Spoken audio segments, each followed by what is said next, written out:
Yeah. Okay, I'm calling the October 21st, 2025 regular meeting of the Board of Education to order per Government Code, Section 54950 as sequitur, and Education Code, Section 35140 as sequitur at the District Educational Center, 1301 East Orangethorpe Avenue, Placentia, at 4:03. We are taking blue cards for the study session, so if anyone here wants to make a comment, please take this time right now to fill out a blue card. I don't believe we've received any, correct? Okay. And nobody's moving, so I'm assuming we're good to turn over to the study session. Very good. Well, I'm happy to be, can you hear me? Is it on? Yes. Okay. I'm happy to be here today to go over some capital improvement projects. And so we're going to go ahead and just get started. John, before you start, can Yes. I take a moment? Oh, absolutely. It's okay. I just want to start us off at just in light of getting to see facilities firsthand. It's really clear that there's a lot of pride in taking care of our school facilities. Thank you to our facilities team and the work that they do. Coming in new, I've gotten a chance to ask lots of questions, learn about systems and practices that we have in place. One of our greatest assets that the community trusts us with is our facilities, and we have a responsibility to take really good care of them. As a superintendent new to the community, I want to know what our facility master plan is, and it was comforting to me to know that Ms. Velasco was on the same page with me, starting down that same path and thinking that through. What investments have we made over the last few years? What's the process? How do we decide?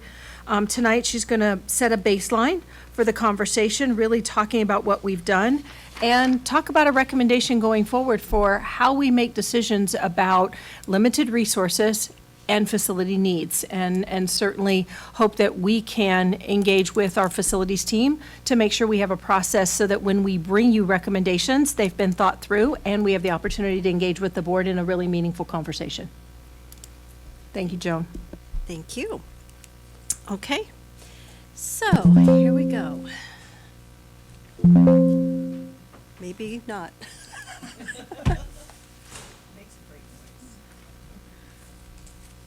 Is it giving us trouble? There we go. Oh, okay.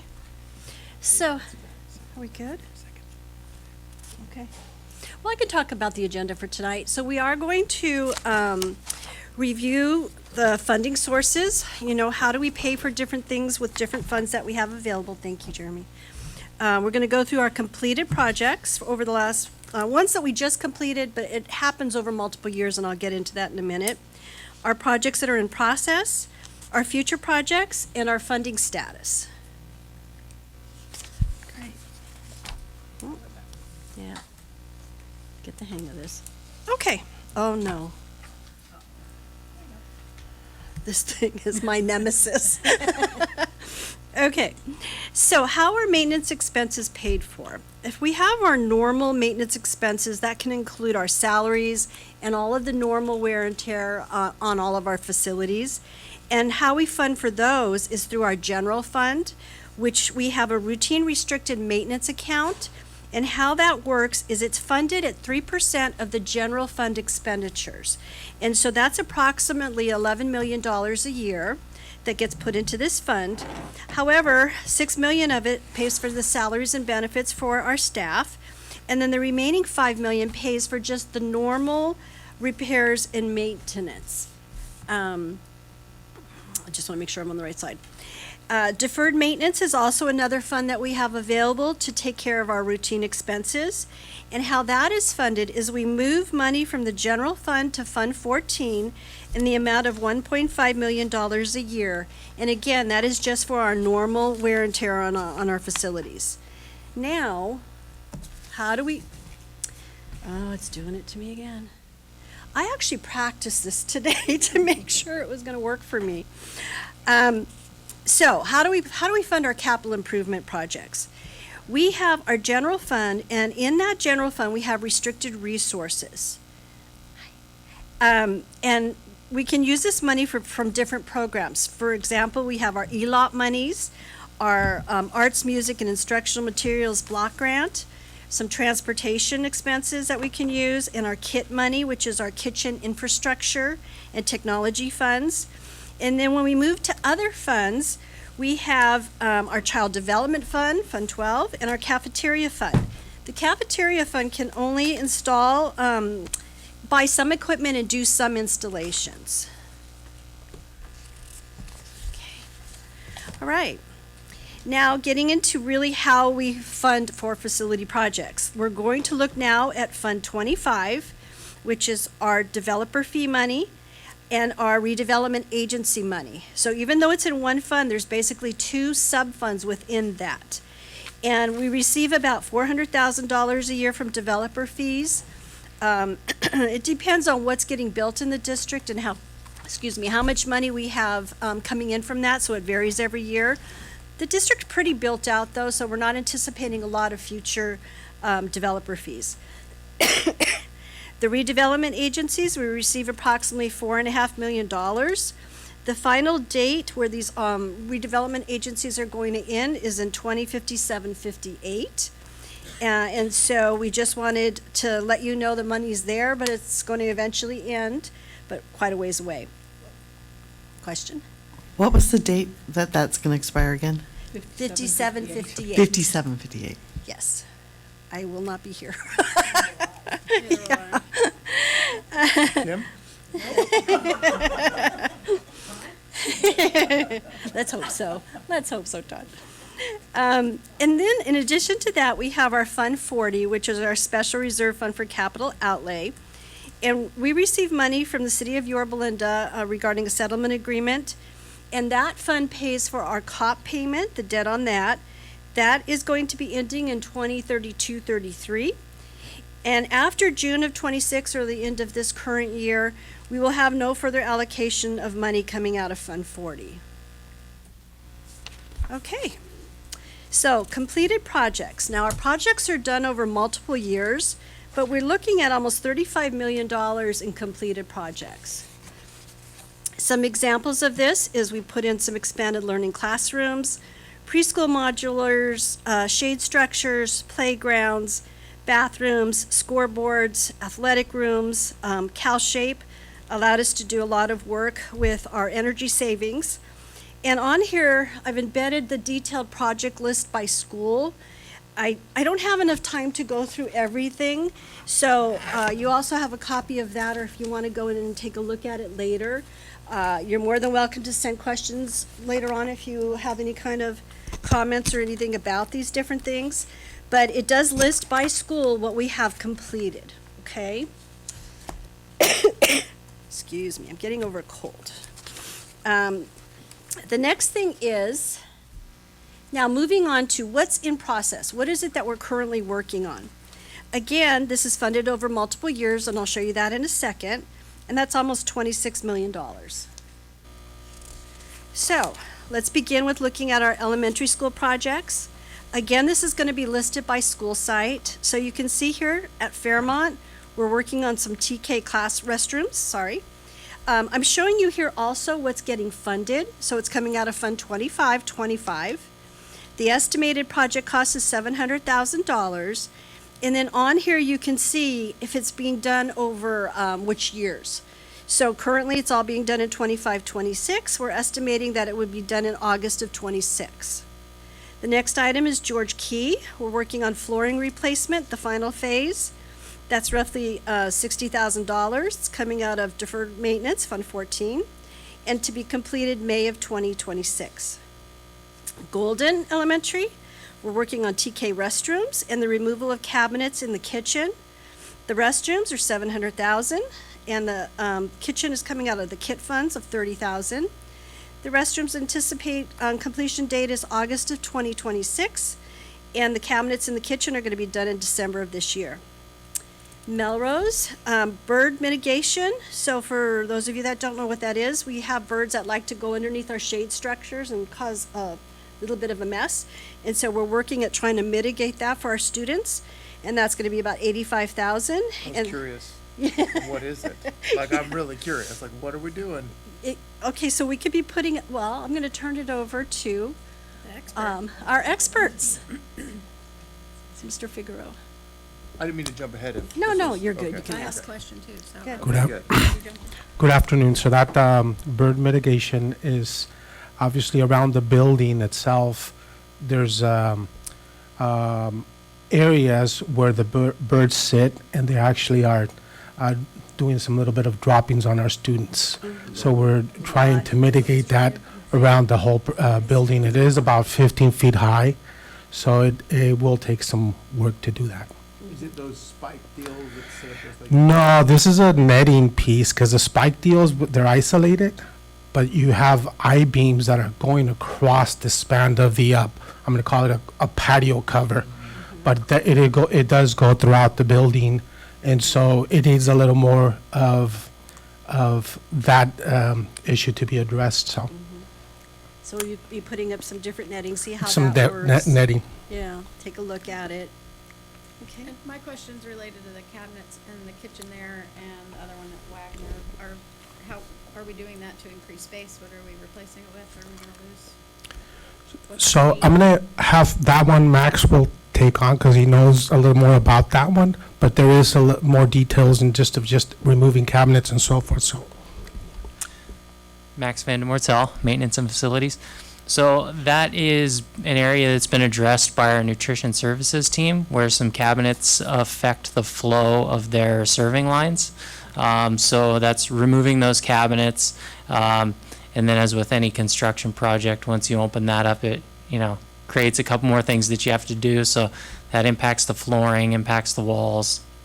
And then, of course, we also have our processes for testing for hazardous materials before we touch anything. So that's the reason for the cost.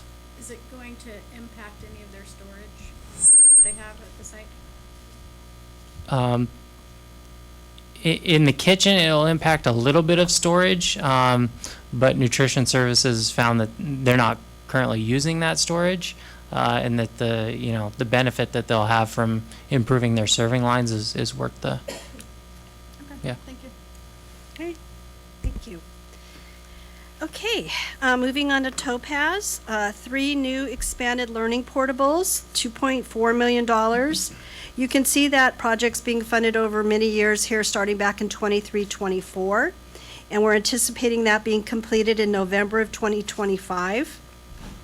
Also working there, a portable restroom refurbishment, $80,000.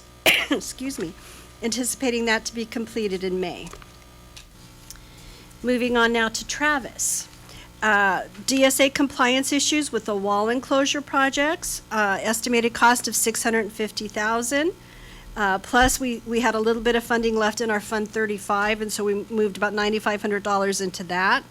Completion August of 2026. And we will be replacing some ramps outside of rooms 81 and 82, and that's costing $65,000, and finishing up this December. Tines, we have parking lot and playground asphalt being done, $56,000, estimating that's going to be done actually this month. And we have 3 new preschool portables getting put in, funded over 2 different funds, our Fund 25 and our Fund 12.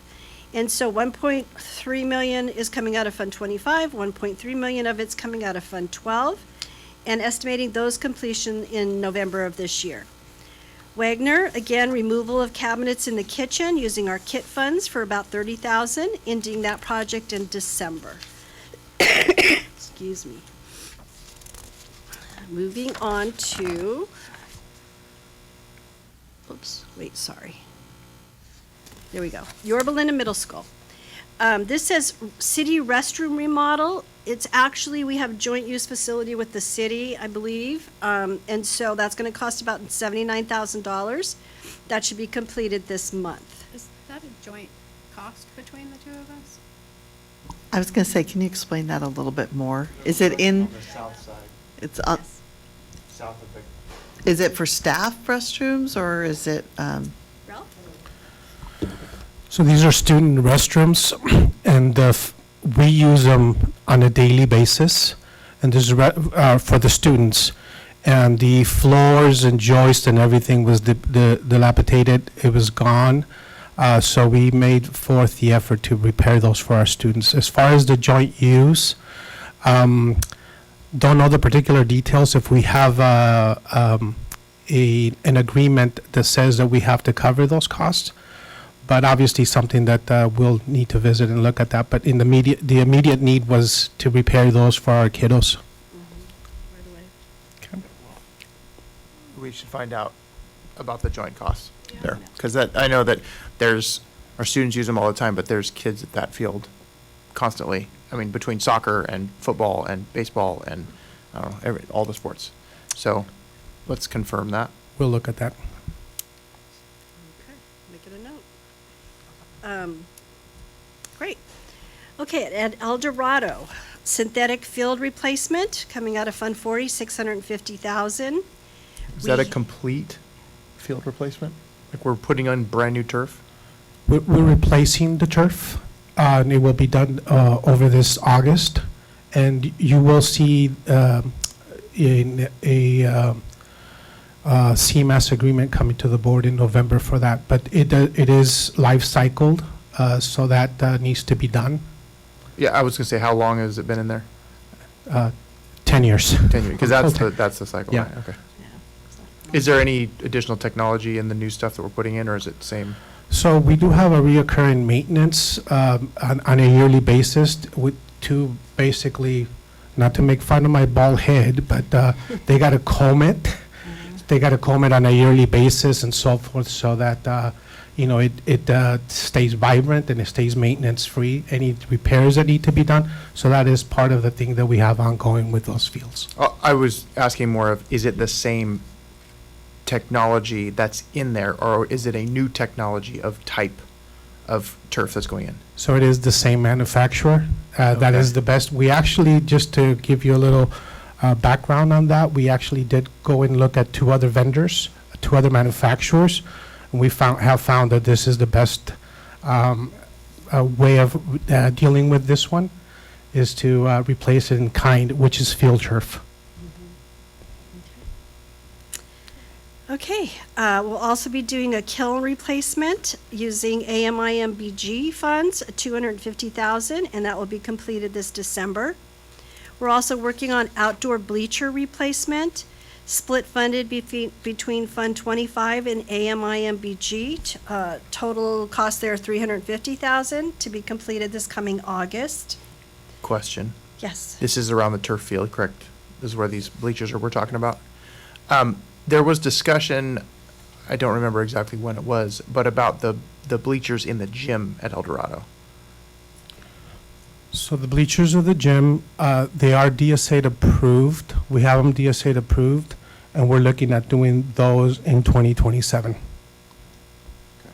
Okay. The field ones are definitely the priority, though, 'cause those are very. Correct. Yeah, they're both terrible, so, yeah. And we're going to get into in a little bit when we kind of get through these projects that are listed here, like the process for moving forward with future projects and how everything gets prioritized. Obviously, safety comes first and highest needs, so. Well, and I'm assuming that because of the plan that you're putting together, this budget stabilization, that some of this is gonna have to be triaged and adjusted.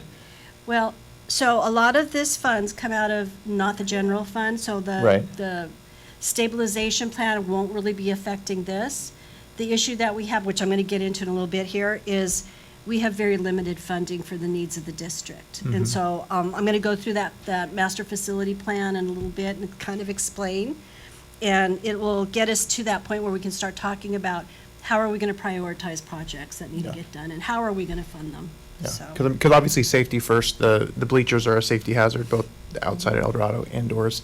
And I know that there's other things that we need to prioritize over some of the stuff I saw on the list, so, cool. good, thank you.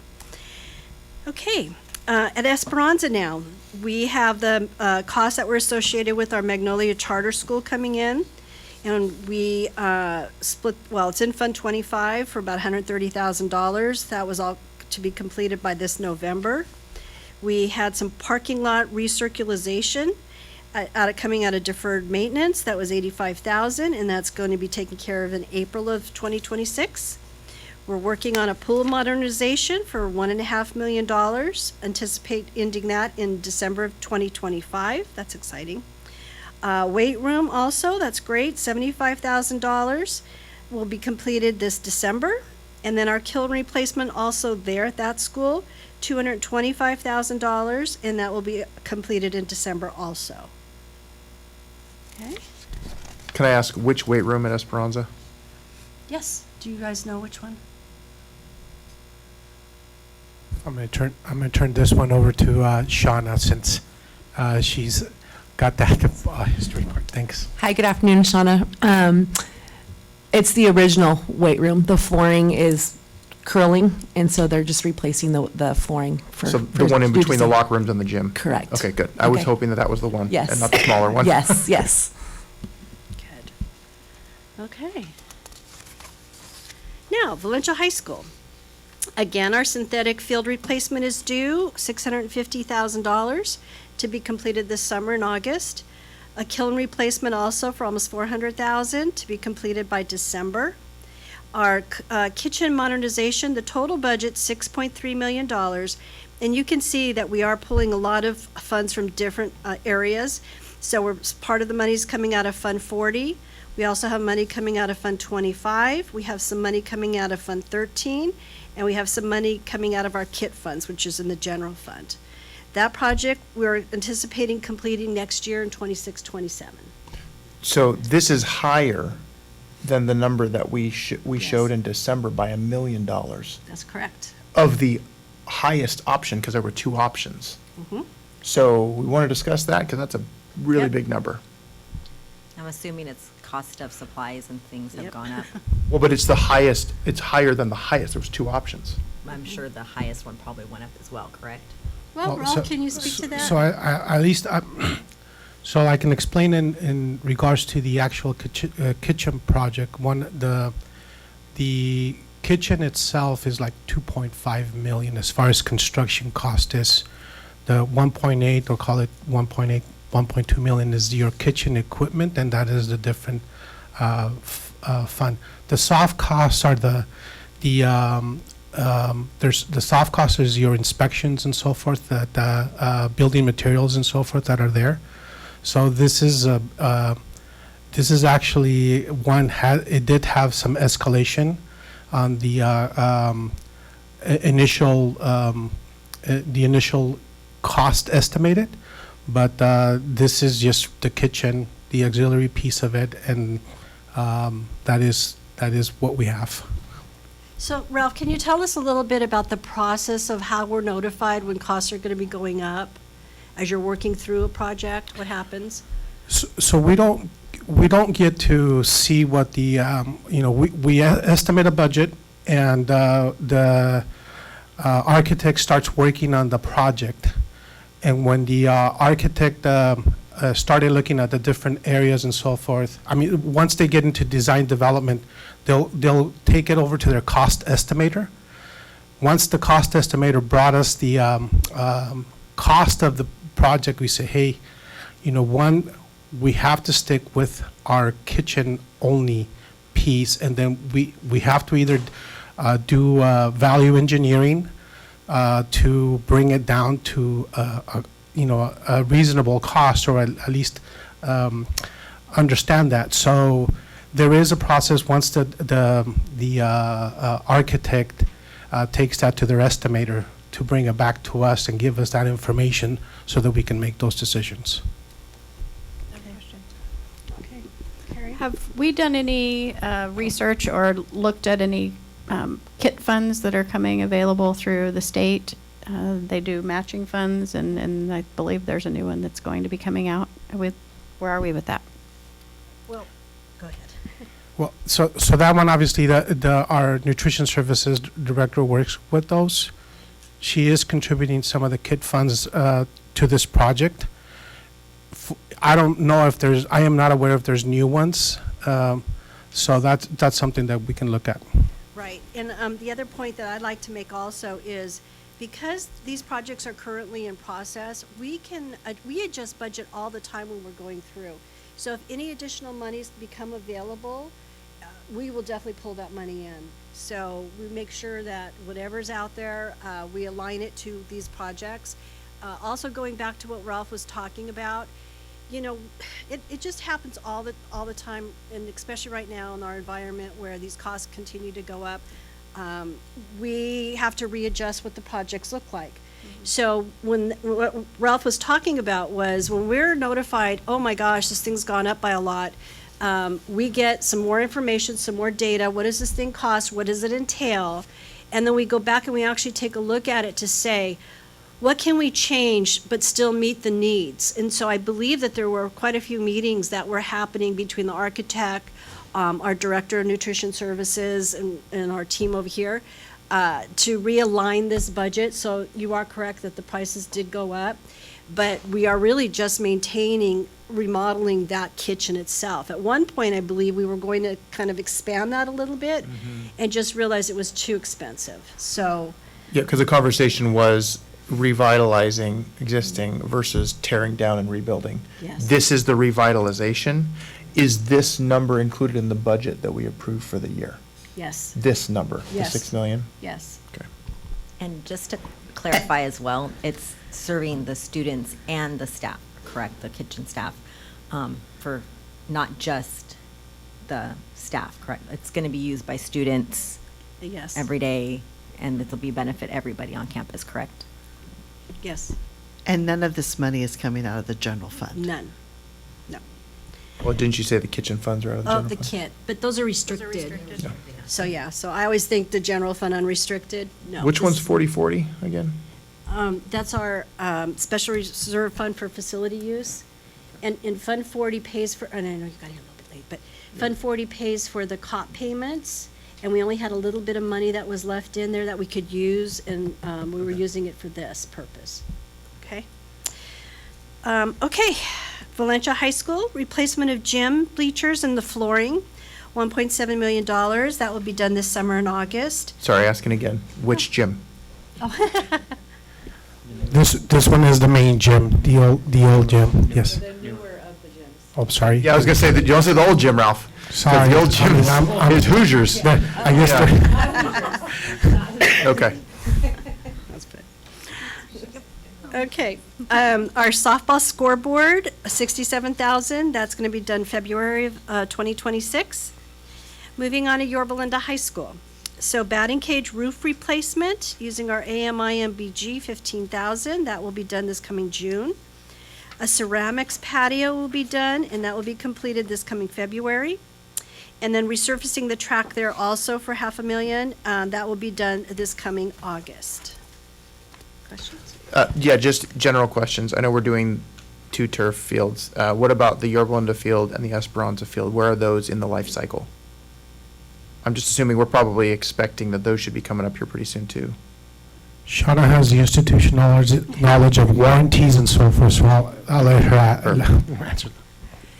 Yorba Linda and Esperanza are due to be replaced in 2030. Oh.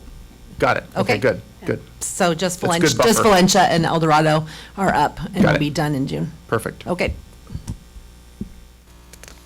Okay. District office, we have a few things going on up here too. We're working on some bus charging stations. So part of this, the 391,000 was earmarked out of the general fund. And we did receive some grants of 360,000, and we had to have some matching funds. That's why the general fund you can see there. And that is to be completed this August. Question about the grants. Yes. That's money that's coming into us. Yes. That is going out. So really our, It's a wash. got it. Thank you. It's a wash. I just didn't see negatives, so. Yeah, I no. was- So it's good. Our ELOP offices, 350,000 to change those again, and so that's gonna be completed this August also. Moving to nutrition services, we're putting in a freezer and dry storage area out there at our Yorba Linda yard. We're using those kit funds, and that's gonna cost $1.6 million, and that's gonna be done next month in November, and they're really excited about that. It's amazing if you get a chance to go out there and see that. Saw what it used to look like. Oh, yeah, you should see it now. It's great. Is this the one on Richfield, or is this the one on Casanova? Casa Loma, yes. Our expanded learning center, we've been putting in our fire sprinkler system because that was the new requirement if we were going to be moving back into that building. That's 1.3 million, and we're using our ELOP money. That's gonna be done now. I don't know if we need a quick little update. Are we open yet for business over there? Is everything good? The Max to answer this one. I know there was only a few little things left. Yes, we we have turned that back over to the district and expanded learning team. That's fantastic, thank you. And same with the kitchen piece? Those are both open? The kitchen cooler and freezer project is in the final stages. Okay. We anticipate that to turn, I believe it says November, so that's Next correct. month. Yeah, November. Good. Okay, and district-wide, and I'm going to get into this in detail, but the facilities master plan, that's going to cost the district $1 million, but there's a lot of requirements of why we need to have that done. Anticipate that actually it takes a long time to do this, and I'll get into the details in a second, but that won't be completed until next year, okay? The facilities master plan won't be done till next year, or it won't be done till, Won't be done, but we're 2026. we're starting it very quickly, got it. yes. So But you it's a- say next year, next school year or Next school next year. calendar year? Okay. Yeah, next school year, 26, 27. Are we hiring a company to do that, or are we doing Yes. it in-house? Yes, would you guys, Ralph, would you like to speak to that? So we've been working on an RFP for this service. So we will be soliciting architectural firms that are experts in this field, and they will be able to help us. And we're looking at taking the RFP for approval in the board, December board meeting. Okay, so let's talk about what this is. So a facility master plan, a school district's facility master plan, or FMP, it's a strategic, long-term document that assesses the current and future infrastructure needs of the school district. This plan supports a lot of different areas, so it's going to address our educational goals. We have to predict our enrollment changes moving forward, and it will guide decisions on the building improvements that we do, any renovations, expansions, and future maintenance of the school facilities. So, the components of this plan, they do an assessment of current facilities, obviously taking a look at what conditions are all of our facilities in right now. They're going to look at our future needs. What is that going to look like as we move forward? And this is long range. This isn't just, what's happening over the next year. This is a very long range plan. It will develop a list of future projects based on all the information that it's going to be learning as far as the district's vision for our future. And it will maintain an operational plan it will talk about our maintenance that we need and our operational plans for all of our projects moving forward and our facilities. It also gives us a detailed budget for proposed projects, and then a strategic alignment to the district's strategic goals and vision. So the board will be involved with that, as we move forward. The continuing with how does this thing work? And it is complicated, and I just feel like I think once we kind of go through this, it might be a little bit more understanding when you start to hear about this plan and how your involvement is. So at first, they assess the current conditions. So typically, and I'm not going to read through this whole thing, but they're going to look at the building condition assessments, and it's a very detailed, when they get into the infrastructure, it's not just walking into a building. They're actually going and really looking into the infrastructure up in the roofs, the flooring, everything. They'll do an asset inventory and looking at our life cycles, so we'll know, like we were just talking about, how often do we have to replace track. So we'll have a better idea moving forward what that all looks like. Our capacity and our utilization studies, and that's going to analyze how are we currently using our spaces, and is it underutilized, overutilized? What is it that we should be doing to change that? And obviously, we have to do a compliance review, and that will identify all of the regulatory, safety, and ADA accessibility issues. And those are very complicated, and they have to be addressed as we move forward, especially with DSA. The second item there regarding this plan is we have to define strategic goals and guiding principles. So the data from the initial assessment is then used to define a set of measurable strategic goals. So now we have a plan. What is this going to look like? And it will serve a purpose on allowing us to prioritize projects. So some of these items are gonna look like, okay, operational efficiency. How is this for our students? What are they experiencing? What is it that they would like to see? Safety, obviously, our number one. Sustainability, we're putting in new turf. How long is that gonna last? And so is it sustainable, or is there something in the future that we should be moving towards? And our strategic growth. And continuing with this, we're going to evaluate and score the projects. So projects are evaluated against the established criteria using a weighted scoring matrix to ensure that we're being very objective. It's not just, well, that's what I want, and let's do it. We have a reason for what we're doing. And again, some of the criteria that they're going to make sure gets put into these evaluations is health and safety, maintaining our assets as we move forward, preserving them, becoming more operationally efficient, service expansion if it's needed, if we're putting in new programs that we're meeting those needs, or if we're taking programs out, how can we use that space as we move forward? How urgent is it? So, we were just talking about the needs coming up with our bleachers and so forth. And stakeholder impact, that's very important as we move forward, that we will be addressing it with our students, employees, the community, obviously the board. And then what happens? So then we rank the projects and we create a timeline. Once each potential project has been scored, a final ranking is then produced. The plan then phases the projects, recommending a sequencing and timeline for implementation. However, this timeline is flexible, and the reason for that is if we're moving forward and we're trying to do various projects, we want to be able to make it as cost-effective as possible, just like if you're working on your own home. If you're going to be working in your closet, well, maybe you want to fix the flooring too. So they'll actually give us a sequencing of the best way to go move forward with these projects. And then number 5 here, it's going to integrate into the capital projects budgets. We're always very aware of our budgets, and so the ranked projects from the facility master plan are integrated into the district's multi-year budgets. And so, as you saw previously, projects take multiple years, so these budgets are going to go forward too in multiple years. What this does is it ensures that the funding is allocated based on strategic priorities, not just ad hoc requests. Okay? So, now let's talk about, so basically, any questions on the facility master plan before I move forward? When they develop it, how many years do they go? Do they go out a decade, like 10 years? Is it like a 20-year projection? So, as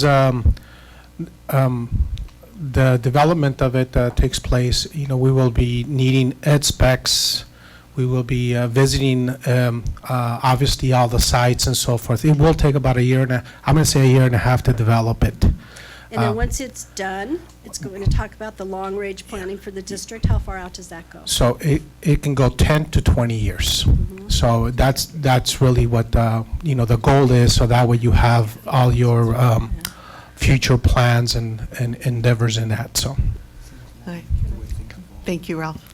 It has to be that long because it has the fields to consider. I mean, lots of things there are may certain change, things but that may- but even projecting out, even if there's nothing else in that pipeline, that's, My experience has been a decade is kind of that sweet spot because, to your point, any longer, and it's really hard to plan for because you don't know what's going to happen within that time. The other thing, other states that I've worked in, there are state statutes that say you have to do it every 10 years, just to make sure, especially in a state like California and Oregon, because of the seismic activity, that you have to take into consideration as well.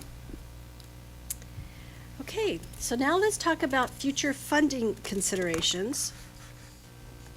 So how are we going to do all of this? First of all, I want to talk to you about Prop 2. So the California voters did pass Prop 2 back in 2024.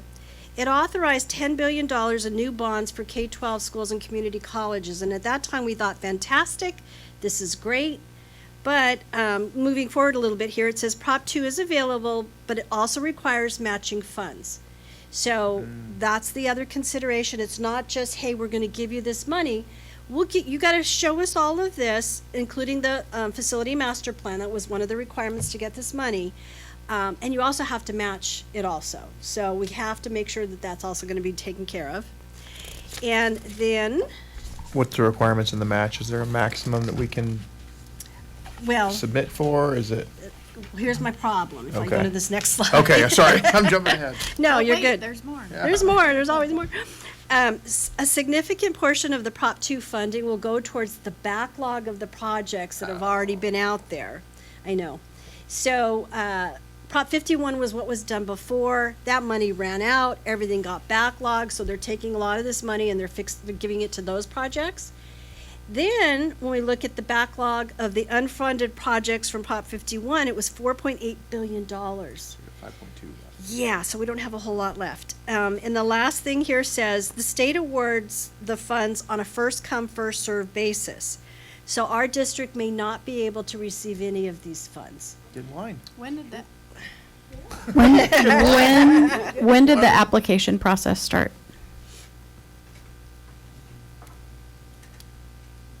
Yeah, in order for the application process to start, we need the FMP, which Yes. we don't have. So that's why we're behind the gun. They won't let us do anything until They we get won't let that us done. camp out overnight until we No, have that paper. no, we would have put everything in there. When did they open it prior, for this round? Well, the prop passed in November of 2024, and if I'm remembering it right, did it start like the beginning of 25 where they started taking the applications? So I don't have that detailed information on that, but I That's okay. can get that. Get it back to you. Thank you. Is it atypical to have this plan in place by now for districts like us? A lot Like, of are there a dis- lot of districts that can't apply? Yes. Okay. Because of the requirements of that proposition, having that facility master plan, a lot of districts are kind of behind the gun to say, hey, we have all these projects, but we don't have the facility master plan. So a lot of us are doing exactly what we're doing right now with trying to get that taken care of. As soon as we can get that all going and in place, we're definitely we're still gonna try for this money. And the hopes are, maybe they'll come out and they'll add something to it. It's, the state of the budget for the state is a little bit off, but we're not sure. So we're gonna act like, yes, we're gonna get some of this money and move forward with it. Yes. Did you say, just to clarify, that it was going to take us a year and a half to put the plan together? A year. Can't would we take, fast track that? We can ask. We definitely can ask, but I'll tell you, and this is Is it because it's being developed by somebody else? one is, it's a big process. It's huge, right? Okay. Yeah, it's a big process. Having gone myself through 2 bonds, you have to have the community involved. You have to have the sites involved, the ed specs, everything that you're thinking about. Now, the other thing I can at least, add, the state, this is going to be a moving forward process. They're going to I don't see them relieving anyone from the without having the facilities master plan in place. Oh, future-wise, you're saying this is Future-wise. a new standard. So future-wise, but it's also, once you establish it, let's say 5 years down the line, you change it, the course, you can always revisit it and readdress it. But at least you have something. It's really a blueprint of how you want to operate. Which theoretically means that that's just the process, which means everybody that's behind is all having the same timeline, Yes. which means we could camp out Maybe. while it's getting prepared. We're gonna try. Thank you for the You can do it, Val. clarification. I'm going to camp out at your house. It sounds like, okay, Tuesday, Thursday, done. Who's got weekends? When was our last master plan completed? Oh, Tricia asked, when was the last master plan done at this school district? So I'll pass that to Shauna. Our last needs assessment, I actually don't even know if it was called a master plan at that time, was back in 2000, before we went out for our first bond, Measure Y.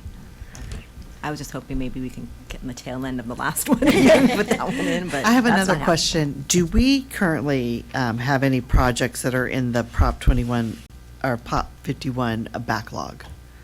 We've gotten all of our projects that were, Yeah, we have been funded for all of our state matching projects from our previous bonds. I will share with you guys that a couple projects didn't get funded, were part of this backlog. We got funded in Prop 51, but it took 13 years to get us funded. So that's the So state of don't count on California. this money is what you're saying. I hear you. I got you. Figure We something have else it out. now, but it did Yolanda? take 13 years. We're gonna try. Yeah, we're gonna try. Which is the reason why after you go through the FMP process, then you go out for a bond, you get that money so that you have the money to do the projects while you're waiting on, the state match and the applications, to come through after you've been able to fund the projects, in large part. Okay. I think I would also offer just a contextual sort of frame of reference. Whether there's matching funds or not, having a master plan Yes. is a best practice for a district. When I look at the detail of the last 4 years, the asks are getting larger and larger and more volume and more volume. And there's got to be a process by which we evaluate those to determine what can be done given the finite amount of resources that we have. And that has to come to the board so that folks can take a look at that and make some decisions around what's a need versus what's a nice to have versus, what's a, gee, that would be lovely. And ultimately, we've got to be able to make those decisions. Okay, so another opportunity for future funding is a discussion about bonds. And so the board may begin to consider the need to go out for a future bond. In the last 10 years, an average of 59% of local school bonds have passed in any given year. And looking at what our bond debt is right now, I was actually very happy to take a look at this. So June 30th of 2024, the district had $195 million of bond debt. Now, looking at the maturity date for the payoff of these bonds, I think this is really good news. If you look at the green row here, in August of 28, we're going to retire $17.7 million of this debt. Moving to 2034, another $105 million is going to be gone. And so even though that seems 34 is a long time away, it's really not. It's just like, 7-8 years from now? So after those two are paid off, we're only going to have $73 million of debt remaining. And so then I just put on here, so what are those years when the future ones will get paid off? In 39, another $50 million will be retired. In 41, we only have $700,000 left, and then in 49, the remaining $22 million. So when we look at what all of our projects are in summary form here, we have completed the projects of almost $35 million. We have projects in process for about $26 million. And those unfunded projects we're really going to address when we get to our facility master plan to determine this. And in the meantime, we're also going to be looking how we can support the district with any possible future funding for you. Any questions? Oh, I got it Yes, when you say completed projects through September of this year, what is the year? Is it starting with the 23? Is it starting with 22? Oh, these projects? Yes, the completed Most of project. them went back, I think, to, if I come back to, so if you look in here, I think they started back in 22, 23? 23, 24? That's 23, what I think. 24? 23, 24? Yes, That's what's on these yes, I think pages. they're all Yeah. 23, 24. That's what I was just making sure. No, good question. Any other questions before we finish? Well, I thank you for your time, and if we can ever answer any of your questions, and thank you to our staff. They do an amazing job, and we're really grateful for all of their service, so. I want to say thank you as well. This was a nice presentation. I appreciate what you're showing, where the trajectory is, and I love the little guy in the last. The little penguin. The little penguin with the glasses that remind me of you. Yeah, I thank you so much. I'm really just hoping, that with this plan, we can be more efficient with our dollars, plan ahead so we're not fixing things later and using our money wisely, because we just have so limited. And the one other question I had is, at the beginning, you talked about how we move so much percentage every year to defer maintenance and things like that. Have we looked at increasing those percentiles because construction's cost and But project. as the budget goes up, the percentages, I mean, the Yes. dollars go up. Right, but also the cost of materials has really skyrocketed past normal. Have we Um, studied it? Is what you're asking? Yeah, I'm like, have we looked Well, at that? and- I mean, because what 3% might have covered in a normal budget may not be covering Right. the expenses today. I Right. mean, A just 1 look at million for wear and plywall, tear. Right. Not plywood, the cost of Well, plywood. I can speak to the fact that deferred maintenance used to only receive $1 million a year, which is basically not very much at all. And so we did increase that this year. Actually, I increased it last year and moving forward to this year up to 1.5.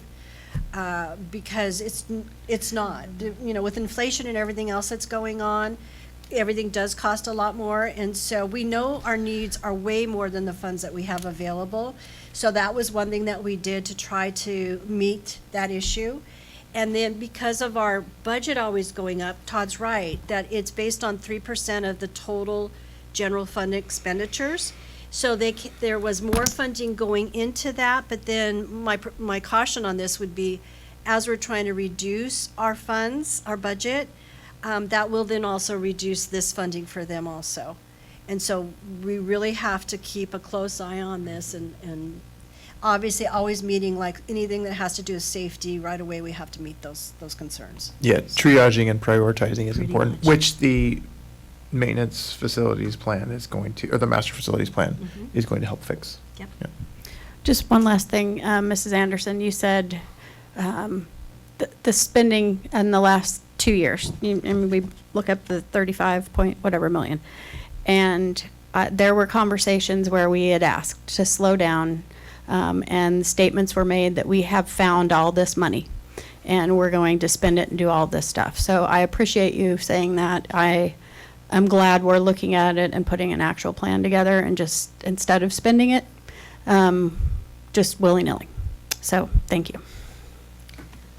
Okay. All right, well, thank you. Thank you, everybody. Thank you, Joan. No worries. Okay. Fantastic. Okay, we're going to adjourn This is a the study session addendum to this, at right? 4:56, and we'll start our Yeah, closed yeah, session okay. at 5. This is the attachment, because I was looking at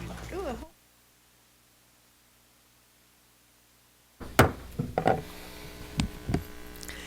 Good evening, everybody. We're going to reconvene from our closed session at 6:04.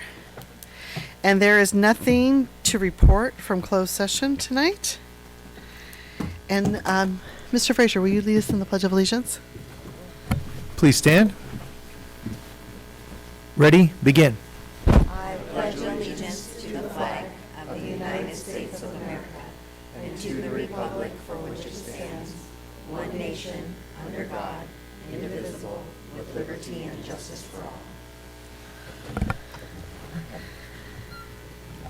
Thank you very much. Okay. Roll call, let the record show that Mrs. Blades is missing and all others are present, including our student board member.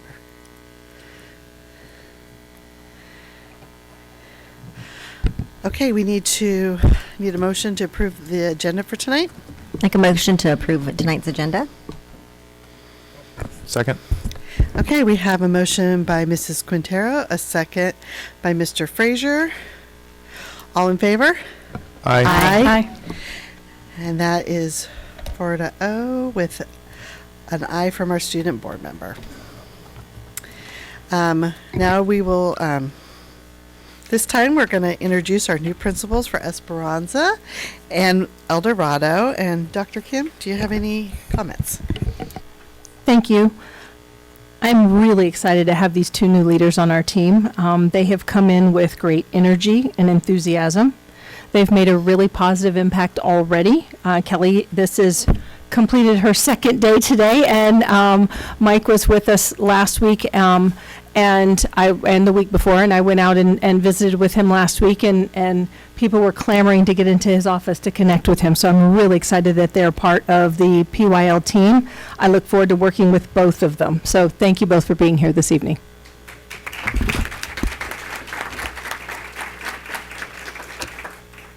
So it's my pleasure to introduce Michael Seid.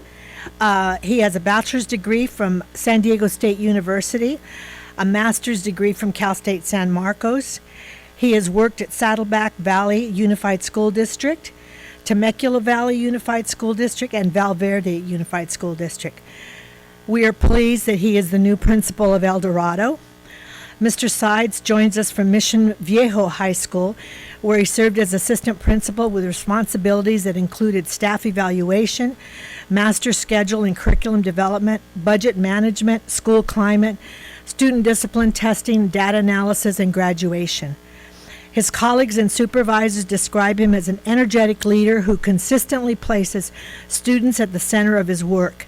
His commitment to academic excellence, positive school culture, and student success will serve the El Dorado High School community well.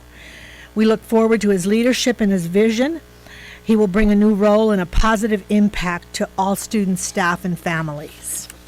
And then our next person is Kelly Molina. Kelly has a bachelor's degree from UC Riverside, a master's degree from Concordia University. She's worked in the Irvine Unified School District, in the Tustin Unified School District, and in the Jurupa Unified School District. Kelly is our new principal at Esperanza High School, and she just started yesterday. Kelly joins us from Irvine High School, where she served as assistant principal with a broad range of responsibilities, including counseling, math, CTE, visual arts, and mild-moderate special education.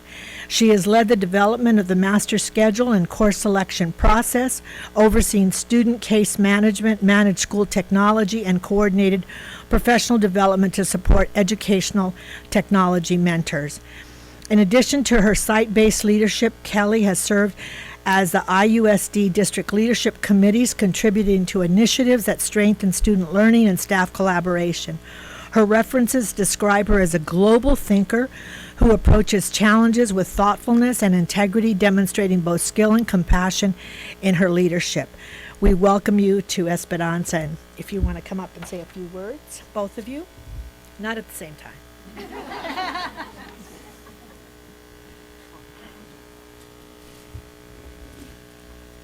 Good evening, everyone.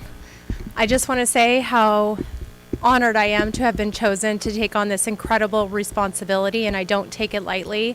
I know that all of the kids that go to school at my school, are going to be under my good care, and, I really am a student-first person, and I've learned a lot in the 2 days that I've been there. The staff are just so incredible. The kids are walking up, "You're my new principal." They're so excited to see me, and it's homecoming week. So what better week to start at a high school? The energy is just great, and I'm loving it so far. So thank you for welcoming me.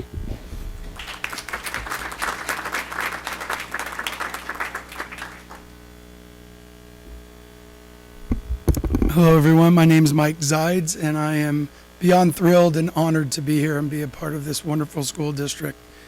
When I grow up, I want to be a student at El Dorado High School. The culture and the adults and the students and the community is so fantastic. All I have to do is just step back and learn. I'm learning from them. I will lead them with my team, but I can learn so much from the wonderful school community, kids, and adults that work on that campus. I've been to the homecoming game and the dance, and I've immersed myself in visiting as many classrooms as I can. Starting tomorrow, I'm doing something that I think is very important for our school. I'm starting the 3-2-1 at our school. I've asked every single staff member to make an appointment with me if they so choose for 15 minutes, and we'll do this until winter break. I would like them to tell me 3-2-1, 3 things they love about El Dorado, 2 people that are knocking it out of the park and tell me why, and 1 thing if they could change, they would. And this is open to all staff, classified and certificated. Probably by the time we go to winter break, I will have a good idea of what the culture is and what the staff and students, certificated and classified, would like of me and like me to know. I'm pumped, thrilled, and Kelly, you and I are the two rookies. We can do it. And I'm only on day 9, you're on day 7, so I have seniority. Day 2. You have day 2, I'm day 9, so I have 7 days. Thank you so much for the warm. Thank you so much. Sorry. Thank you so much for the warm welcome.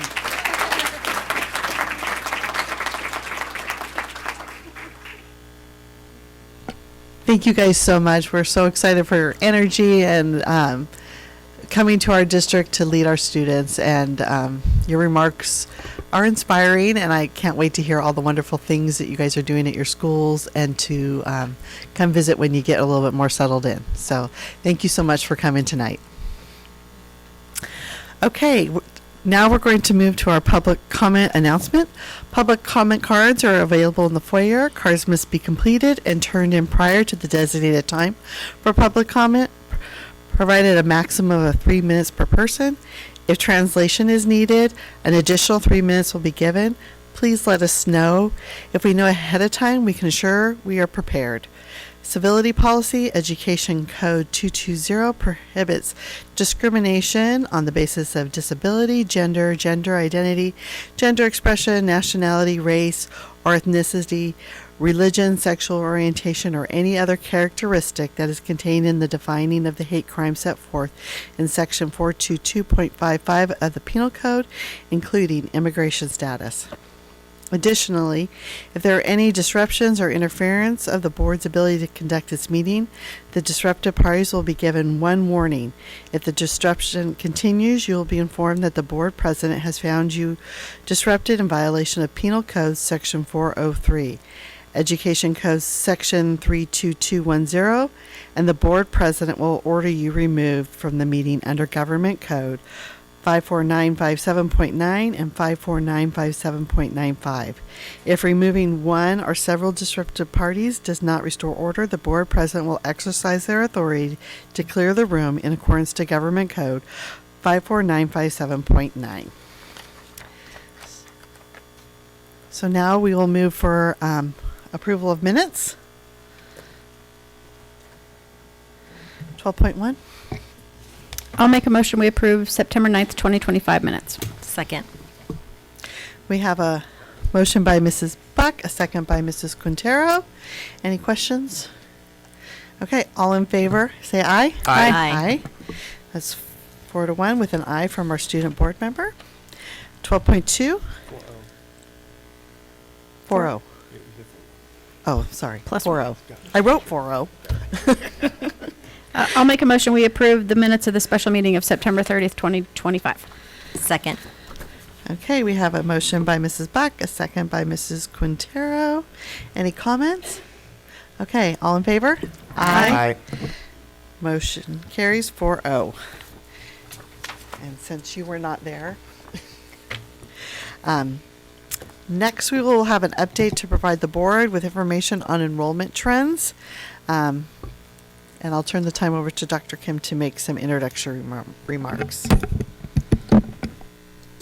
Thank you, Ms. Anderson. Like the facilities discussion that we had earlier this evening, I wanted to start my experience here in PYL with data.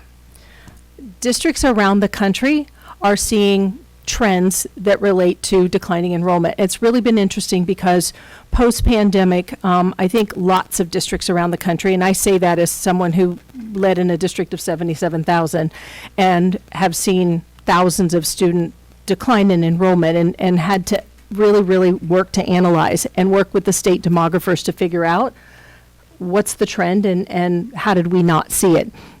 One of the big elements is the senior classes of students who are graduating are typically anywhere from a couple of hundred to a couple of thousand more students than those that are enrolling at kindergarten or preschool, as we will learn this evening. And we have to watch that and see, because as we look at that, that's going to be a net negative no matter which way we do it. Now, there are elements that we can do that we can look at to say, are we serving all of the families in our community? But ultimately, I will tell you, as somebody who has spent about 3 years really digging into this data, looking at what students enroll in our schools, where families choose programming will tell us a lot, but ultimately we also have to really look at the numbers and the number trend. And so hopefully as we look at the data, this will be the first of many presentations we will give you to look at the data and look at what we're seeing and what trends we can predict and how it impacts the decisions we need to make as a district overall.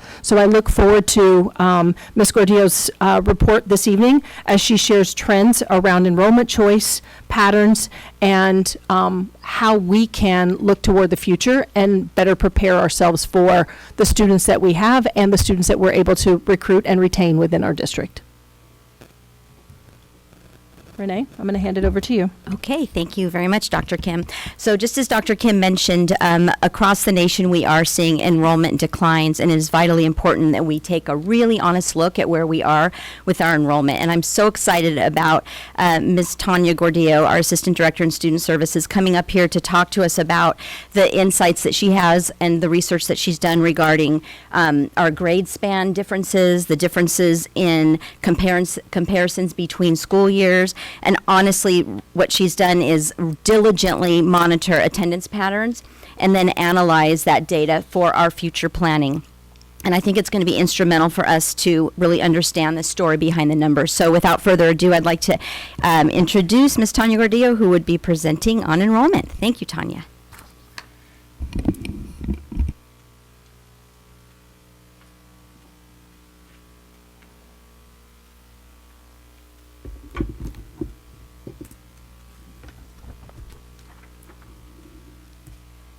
Good evening, President Anderson, Board of Trustees, Superintendent Dr. LeBlanc Esparza, and Executive Cabinet.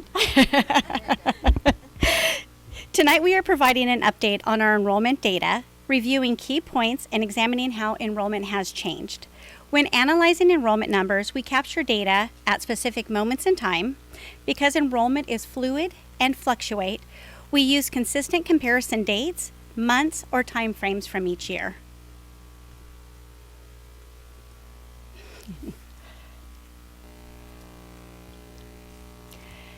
In tonight's presentation, we will cover 6 key areas. We will review the enrollment census day total figures, analyze enrollment over 4 years, specifically looking at enrollment fluctuation between the beginning and end of the school year, compare incoming kindergarten students versus outgoing 12th grade seniors, analyze transfer data over a 3-year period by focusing on into-district versus out-of-district trends.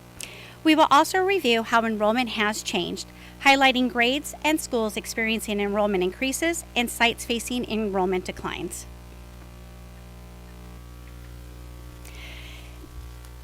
Census Day is the first Wednesday in October when schools report student enrollment data to the state, providing a stable snapshot of attendance and demographics after the start of year fluctuations. When measured on Census Day, enrollment in the district has declined over the last 3 academic years. We are not unique in experiencing declining enrollment. Similar trends are occurring nationwide, statewide, and countywide, driven by external factors such as lower birth rates, shifting demographics, and migration patterns. In the 2023-2024 academic year, Census Day enrollment stood at 22,705 students. In 2024-2025, enrollment remained relatively consistent at 22,698. For the current year, 25-26, Census Day enrollment dropped to 22,296. This decline is consistent with broader state and national trends in public school enrollment.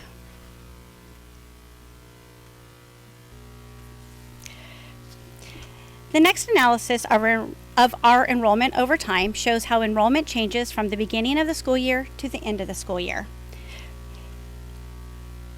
Generally, we observe that enrollment increases throughout the school year.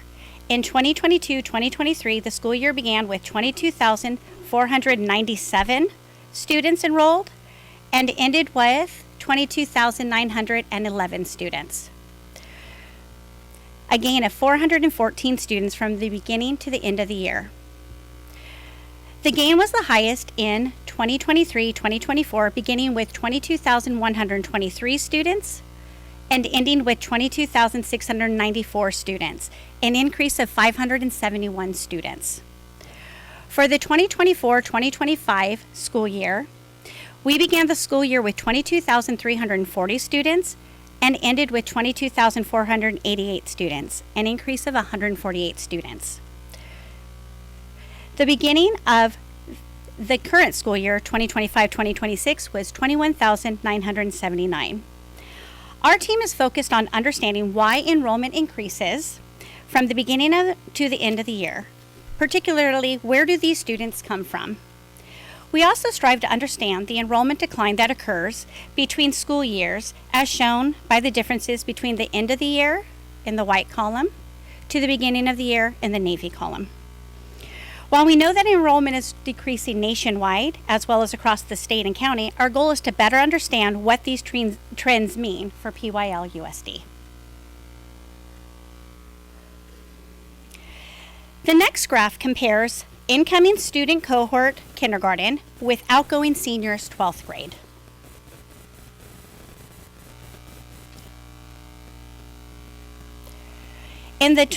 Historically, the outgoing cohort has been significantly larger than the incoming one. In 22-23 school year, as shown in the navy blue column, 1,308 students entered kindergarten and 1,853 12th graders matriculated out. In 2023-2024, as noted in the yellow column, 1,233 kindergartners came in and 1,834 seniors matriculated out. In the 2024-2025 school year, as shown in the gray-blue columns, kindergarten's beginning of the year enrollment was 1,164, and 12th graders matriculating out was 1,798. This school year, 2025-2026, as noted in the gold column, 1,310 kindergartners came in, and 2,061 12th graders will matriculate out. A significant challenge for overall stability is that we are currently seeing more students matriculating out than coming in, with a key factor being the higher number of outgoing 12th graders compared to incoming kindergarten students, a pattern consistent with trends across the county, state, and nation.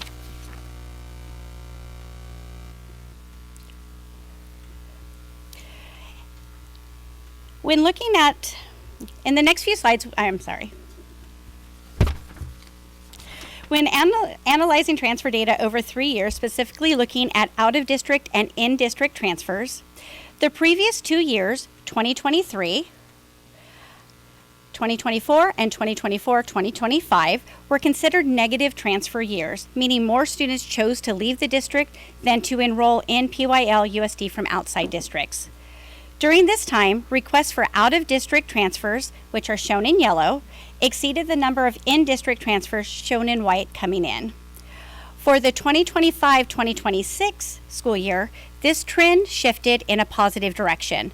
The district saw an increase in students transferring in from other districts, as shown in white, and a decline in students transferring out, shown in yellow, resulting in an overall gain in enrollment stability. One important action taken this school year, the 2025-26 school year, was moving forward with the appeal process at the county level to reduce the number of transfers out of PYL-USD. In the next few slides, we will review how enrollment fluctuates from year to year, highlighting the grades and schools experiencing growth, as well as the sites facing declines. We are seeing strong growth in transitional kindergarten TK program, which grew from 649 students in the 2022-2023 school year to 826 students for the 2025-2026 school year, an increase of 177 students. With the growth of our preschool program, we are retaining about 80% of students who matriculate from preschool to TK. Over time, California's transitional kindergarten eligibility has gradually expanded. It began with children turning 5 between September 2nd and December 2nd. For the 2024-2025 school year, children were eligible for TK if they turned 5 between September 2nd and June 2nd. And for this school year, 2025-2026, any child who turned 4 by September 1st was eligible for TK. When looking at school sites during the same 4-year period, a few school sites experienced notable growth in student enrollment from 2022-2023 school year to the current one, 2025-2026. The following schools saw increases of 10% or more. We have Golden going from 763 to 853. Orange County School of Computer Science going from 508 to 574. And Parkview TK-12 going from 203 to 266. Conversely, we have sites that are experiencing sustained enrollment declines of 10% or more over the same 4-year period. Sites showing notable declines include Rio Vista, Glen Knoll, Melrose, Tynes, Fairmont, BVVA TK-12, Valadez Middle School Academy, and Valencia High School. Through this, we are observing movement from Title I schools. The question, however, is we are analyzing further, are the students leaving for other schools in PYL-USD or leaving for other districts? Based on our review of enrollment patterns, the following are key takeaways that highlight important trends. First, broader patterns are evident in our district's enrollment declines. Although enrollment has decreased, this trend reflects state and national patterns. Next, external factors such as declining birth rates, shifting demographics, and migration patterns are impacting enrollment at the national, state, and county levels. Third, knowing all this, we must move from the why to the how. Recognizing these changes helps us focus our energy not on why of the decline, but on how we adapt. Fourth, fiscal responsibility must remain a priority. By closely monitoring enrollment trends, we take a proactive step in developing a district budget that aligns resources with our student population and reinforces our commitment to fiscal responsibility. Lastly, strategic priorities need to be focused on program excellence and fiscal stability to ensure our district is recognized as the destination of choice for all families. Thank you. Any questions? I have a question. Yeah. Great job. Thank you. Thank you. You mentioned the declines, 10% or more, and increase in 10% or more. Mhm. Do we have a number of what is the statewide enrollment change in public school? The one that I was looking at that seems to be kind of about the same number is about a 2.5 to about a 3.5%. Is that what you're seeing also? Decrease? Decrease. Okay, A so across decline. the state, it's between Yes. 2 to 3% decrease. Okay. And what was ours globally? Ours, I believe, was, I might have to get back to you Is on that the 4-year, or is that just the last year? The 2 to 3%?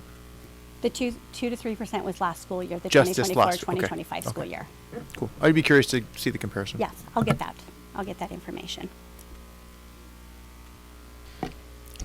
Do we have data why students are transferring in, like what programs are attracting them? Or is it all just based on childcare or parents working? There's several different reasons. We do see a lot coming for childcare, parents working here. Our programs, we know that our schools do have high quality that families do want. So we see a variety of different reasons. I know that our academies also attract. We have seen with the USI program being added that we did bring in about 50 students last school year for USI. Do you have all that data together? Like I'm just looking at Mr. Hirschfeld. I'm like, how many people transfer, to Valencia to go to the IB program or Cambridge? Yeah.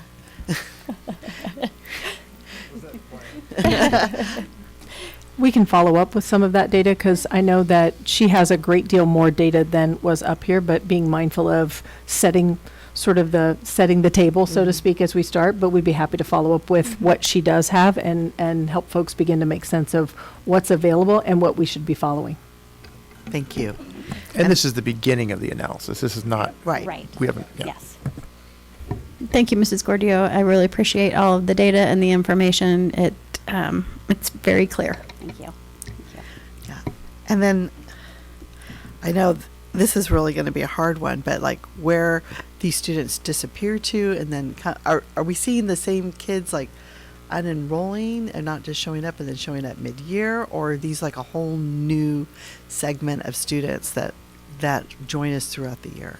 So that's a piece that we want to dig into a little bit more. Going through this analysis that really popped up, how much it grew throughout the school year. So we want to dig in a little bit more and see where they're coming from, out of district, moving in. So just what reason are we seeing such an increase in enrollment throughout the year? Yeah, because it's a giant. It is, yes. And it's up, so it seems odd. You said this is just the beginning, and you kind of hinted at that. Are there some key things, key questions for you that you're going to be looking at for next steps? I really think the next step that we're going to dig into is looking more at the transfer data. And again, looking at where are students going, where are they coming from.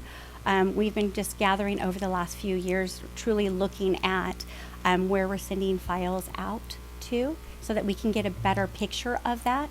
And, again, helping us to look at how we can retain students.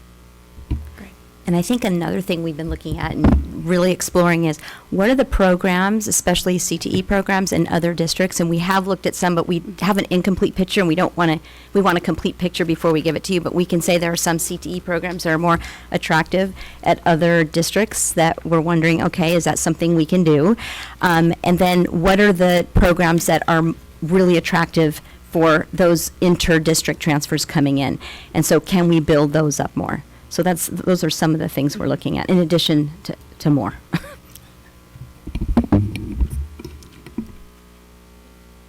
Anybody else have any questions? Okay, thank you so much for Thank this. you. We appreciate the information, and more to come.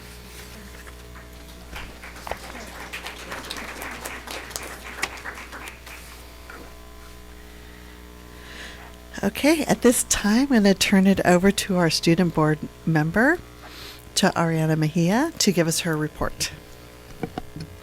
Okay. Good evening, President Anderson, trustees, and Superintendent Dr. Kim. I'm excited to be here tonight to share recent updates from our comprehensive high schools and alternative campuses.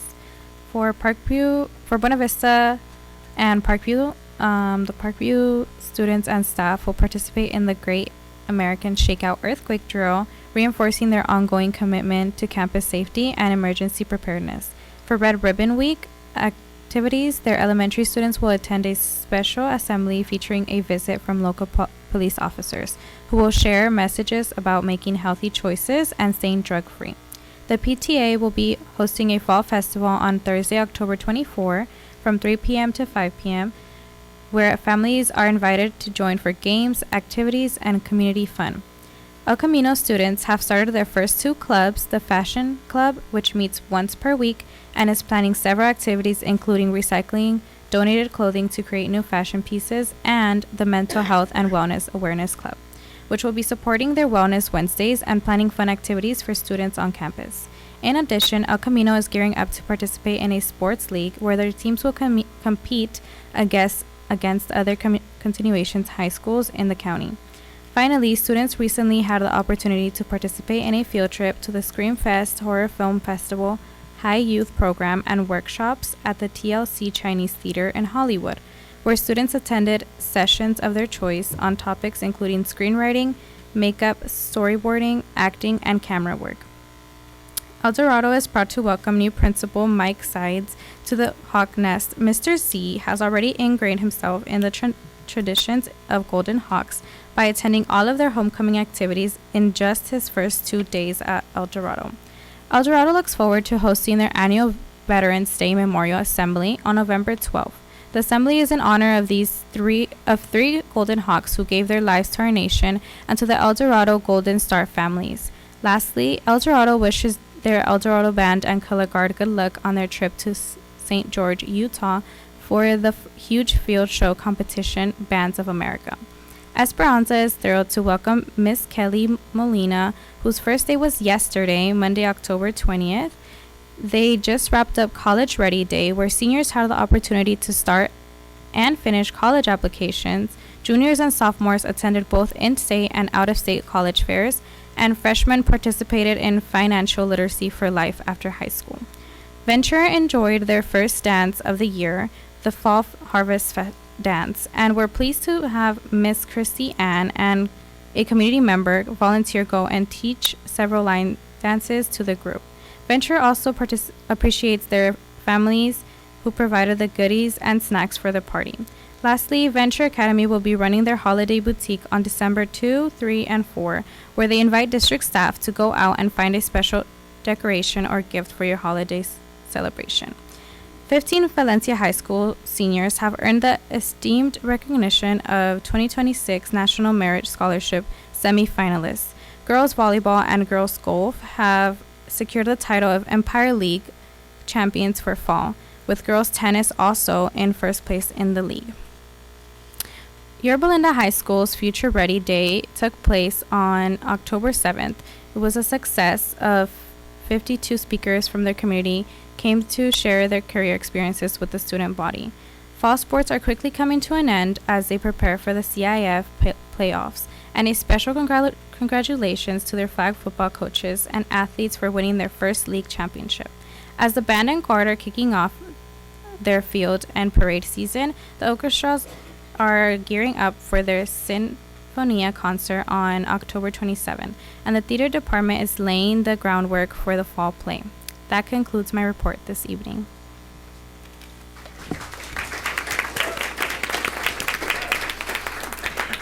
Thank you very much. That was a lot of information. I highlighted several of the fun activities that are happening, and hopefully I'll can fit that all into my calendar. I do have a question for you. What do you wish everyone in the community knew about our PYL-USD schools? I wish everyone in the community knew how helpful, supportive, and student-centered all PYL-USD staff truly are.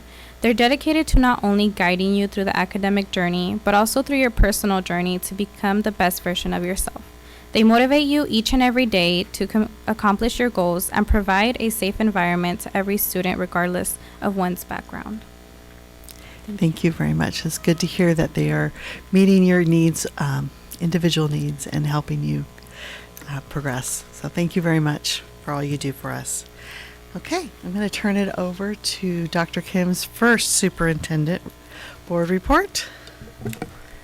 Thank you, President Anderson. Good evening again, trustees, executive cabinet members. It was a pleasure. My very first week, I got to be part of the City of Placentia's 60th Annual Heritage Day Festival and Parade. I got my wave on. The board and I rode along the parade route in one of our school buses driven by Devin Pippin. All of our middle and high school marching bands and color guards performed down Kramer Boulevard to the delight of large crowds and lots of spectators.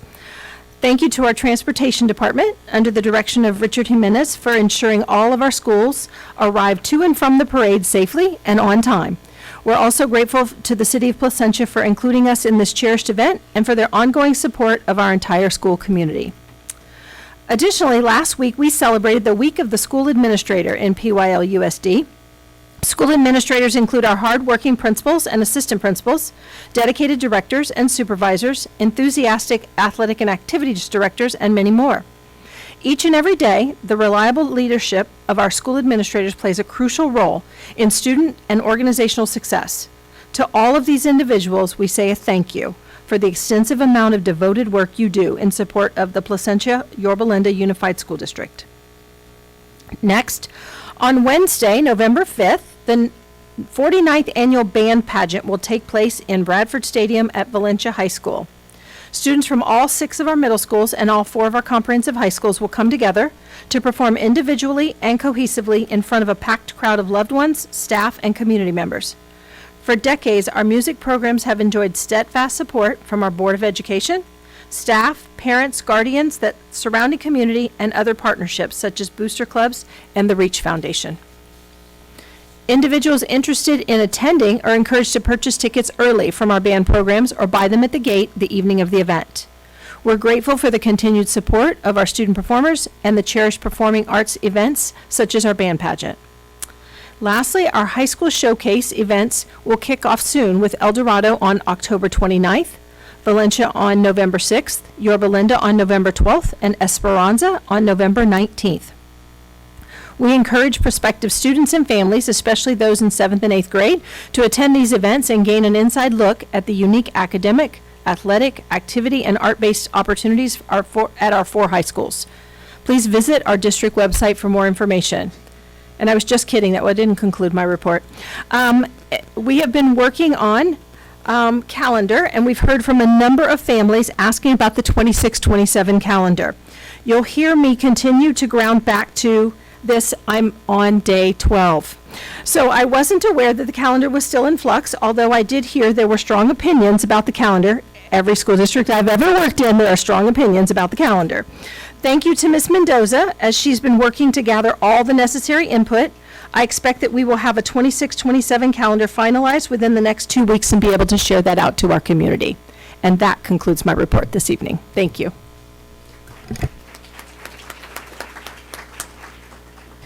Thank you, and especially for addressing the hot button calendar item. Everyone's planning, and we understand that. We're just trying to cross the finish line. Okay, so we have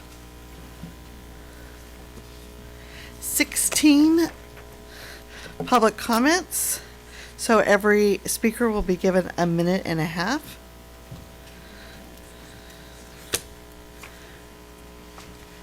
17, 18.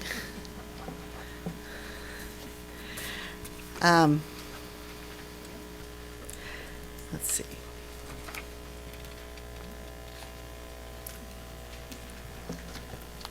Okay, so we'll call up the first 4.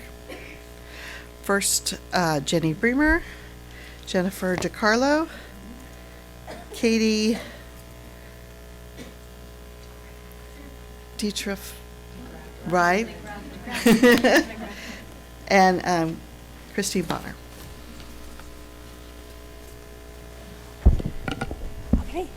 Hi, I'm Jenny Bremer, teacher at El Dorado and a proud Apple member. At El Dorado, it's Red Ribbon Week. It's time to talk about protecting our students from drugs and supporting healthy choices.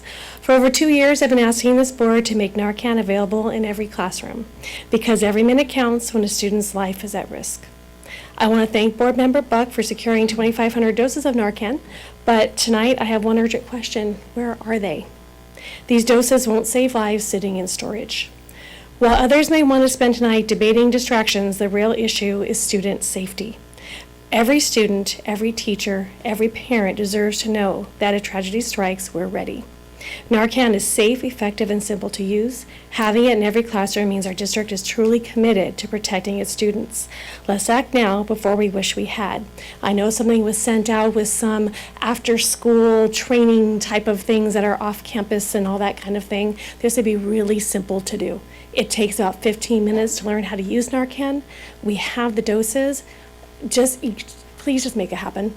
I really want to make sure our kids are safe, and I don't want us to look back on this and say, wow, we should have. Thanks so much for your time.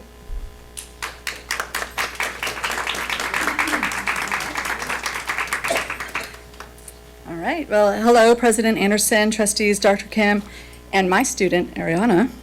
As the leadership teacher at El Camino, I hope to promote a feeling of community on campus. We want to create a strong sense of community and belonging, as we believe it is crucial for student success. At ECR, we continuously highlight student achievements and appreciate these students who have committed to doing better. We encourage collaboration between students and staff, disciplines, and we would like to incorporate more partnerships with our community allies. With that being said, we are hosting a career day on November 15th, and we would love to have volunteers be presenters. Okay. Thank you.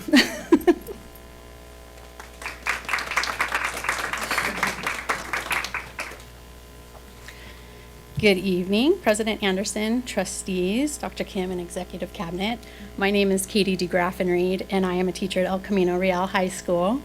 I came to give a shout out to Ariana Mejia for her work as a student board member. I know she's been really committed to being here, and we enjoyed talking about it when she's at school. So while I'm here, I also wanted to highlight a few things that are going on at El Camino Real High School. As Ariana already mentioned, we had a field trip last week to Hollywood where students got to practice like stage makeup and cameras and things like that. They really enjoyed it. Our journalism class and digital design class right now are working in collaboration to create a a monthly magazine, podcasts, and then also they'll make the yearbook at the end of the year, so that's going really well. And then also, for the first time, we have an AP art class being offered at El Camino Real High School, which we're really excited about. So I just want to share that with you, and thank you for all that you do for us at El Camino Real High School.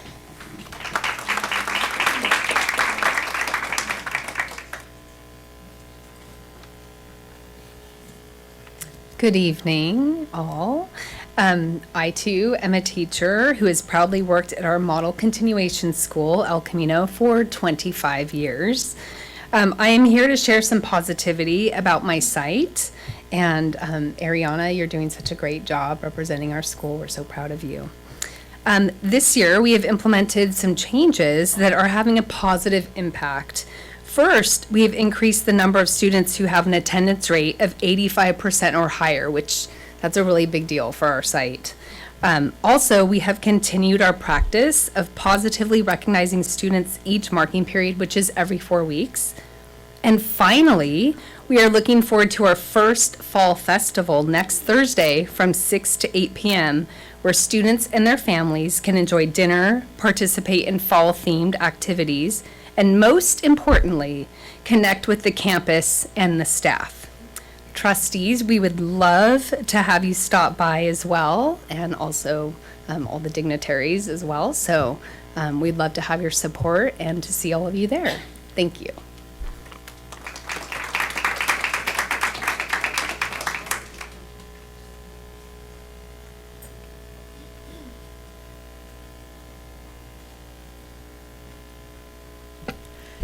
I'm liking all the love you're getting, Ariana.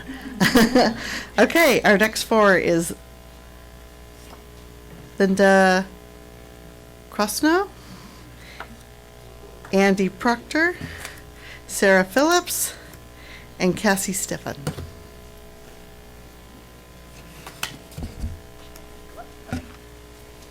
Hi, my name is Linda Krosno, and this is my 18th year as a teacher. I currently teach at El Camino. Ariana was my student last year. She finished. All right.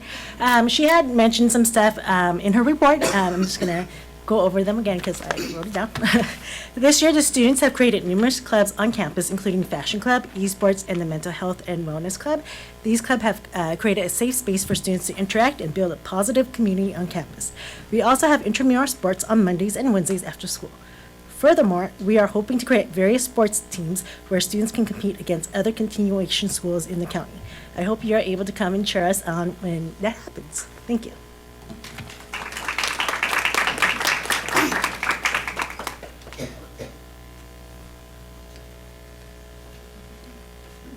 All right, good evening. My name is Andy Proctor. I've been a public school educator for over 30 years, and I'm also a Parkview parent for the last 17 years. And we live in Corona. We've had 3 kids attend and graduate from Parkview, attending from kindergarten through 12th grade, and my 7th grader has been there since TK. Like I mentioned, we live in Corona and drive in multiple times a week because we believe in this school. This year, the structure has changed from individualized education through the traditional independent study model to an APEX-only, course-based model for secondary students.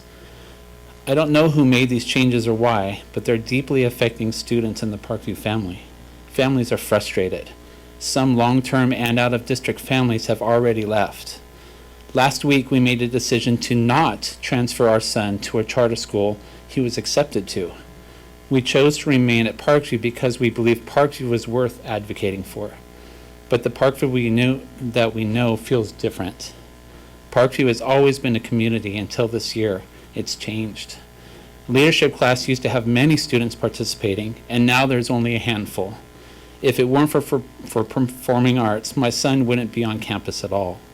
We want it as it once was, a place for students' individual needs to be met in a traditional independent study format. Thank you very much.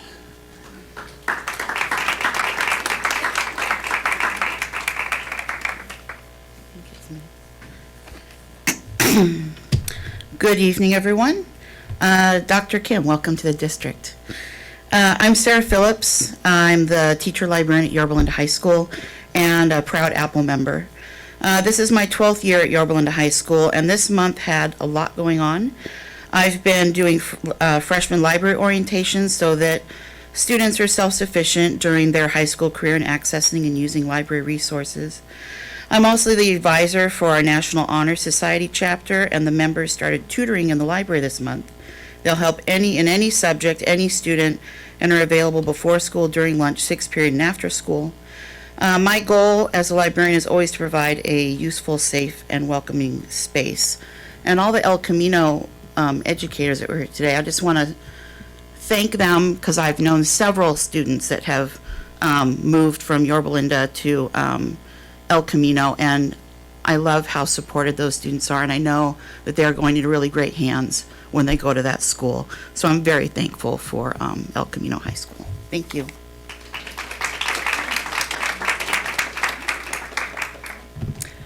Hello, my name is Cassie Steffen, and I am a first grade teacher in the district at Sierra Vista Elementary School, and I feel so grateful to work there. And I'm also a mother of 2 elementary students.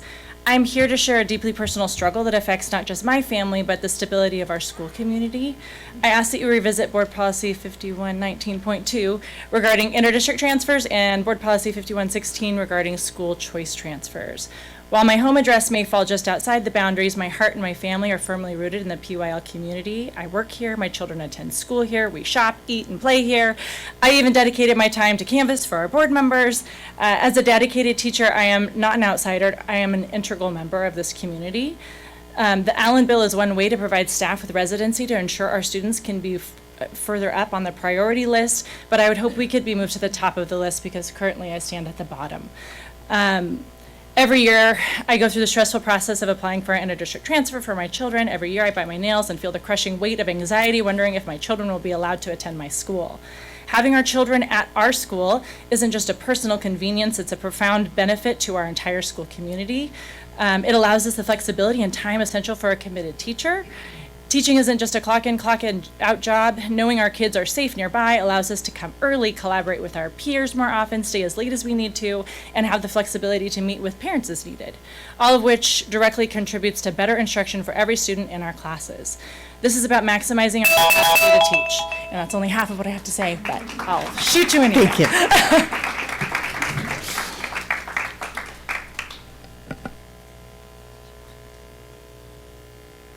Okay, the next 4 is Sue Sawyer, Shani Murray, Holly Peach, Leslie Ledesma.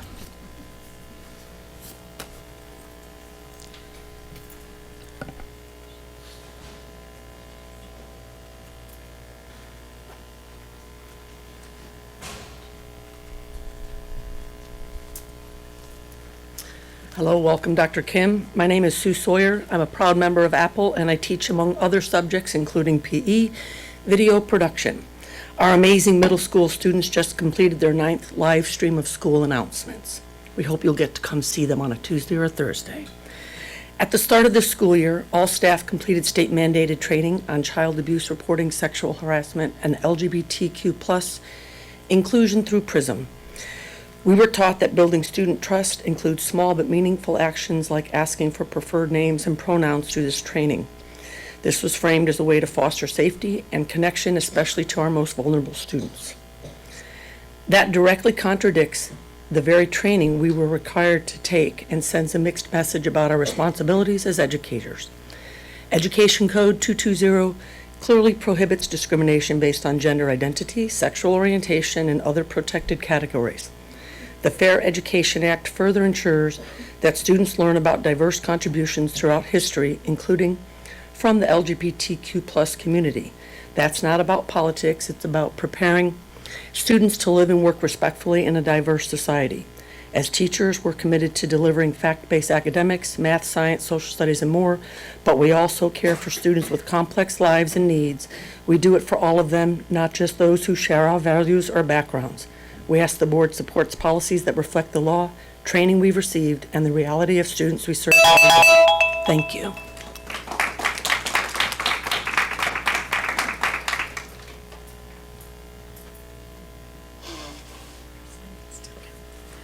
Couldn't remember if I was next.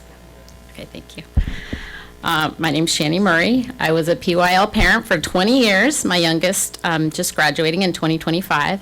I've been regularly attending board meetings for 5 years and will continue to do so. I'm here to welcome the new superintendent to the PYL family.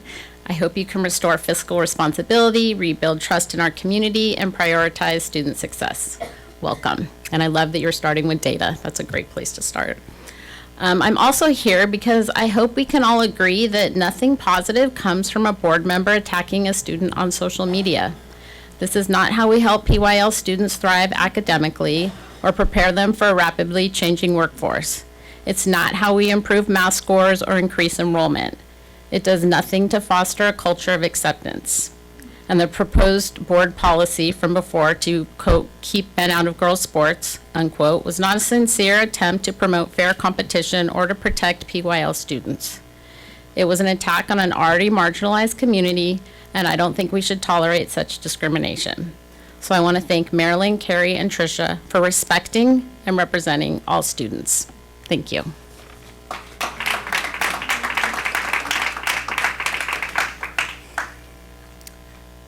Hello to all and welcome, Dr. Kim. It is great to have someone guiding the ship again. My name is Holly and I'm a teacher in the district. I never actually plan to speak. I like to hide in the back and take it all in. I have spoken a couple of times, but it can be difficult at times to be a teacher with an opposing opinion from the union crowd. Nevertheless, I have never been one who is afraid to follow my heart. You can tell by my poofy hair that I don't follow the popular opinions of others, and tonight I could not keep silent. I remember a couple comments from a previous board meeting when discussing the boy playing in girls' sports.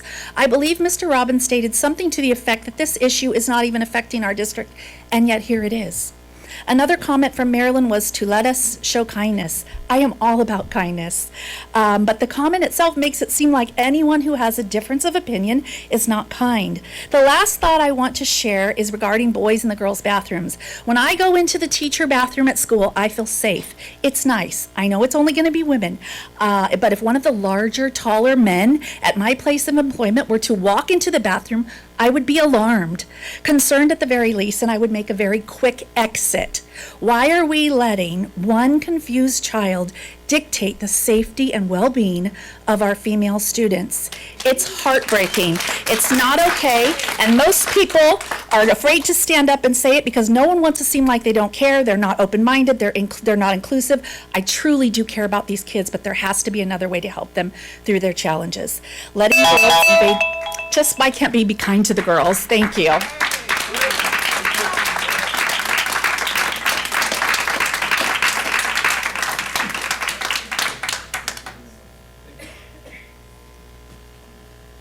Hello, I am Leslie Ledesma and a junior at Esperanza High School. On September 8th of this year, something happened that changed how I see my school and the district. After using the girls' bathroom, I walked out of my stall and found a boy there. I was shocked and uncomfortable, not because I wanted to judge anyone, but because I no longer felt safe in a space meant for girls. I reported it to the vice principal, trusting that my school would protect every student's right to privacy and safety. Later that day, my dad got a call saying the district gave the male student special permission to use a girls' bathroom. I filed a Title IX complaint because I believe that girls deserve safe, private spaces and that schools should never ignore the concerns of their students. When I received a response to my complaint, I was told my feelings didn't matter, that being awkward and uncomfortable wasn't enough, but it is enough. Feeling unsafe in a space that's supposed to be safe should matter. It should matter to every parent, every teacher, and every student who believes in protecting our youth before something goes wrong. On October 1st, I organized a peaceful protest with other students and parents. We stood together not out of hate, but out of love. Love for our schools, for our girls, for the basic right to feel safe where we learn. This is not a political issue, it's a human issue, one of respect, privacy, and common sense. I ask you all, if you had a daughter, a niece, or a little sister, would you feel at peace knowing she might walk into a restroom and no longer feel safe or private? We shouldn't have to wait for harm to happen. I ask for a change from this district.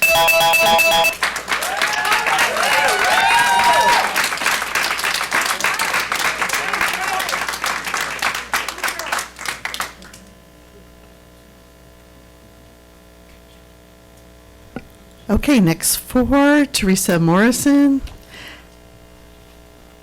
Patty Kabata, hopefully I said that right, Denise, and Mrs. Brodowski. Good evening, all. I won't get names right. My name is Teresa Morrison. I am a grandmother, and I have a granddaughter who's in the Placentia-Yorba Unified School District. She's a kindergartner. I have been listening to your board meetings, and thank you so much for your efforts and all you're doing. A lot of work, 3 hours, 4 hours, that's a lot. I am calling, just coming up here because with all the gender affirming education, I don't even know what to call it all. I'm up there in the days it was called sex education.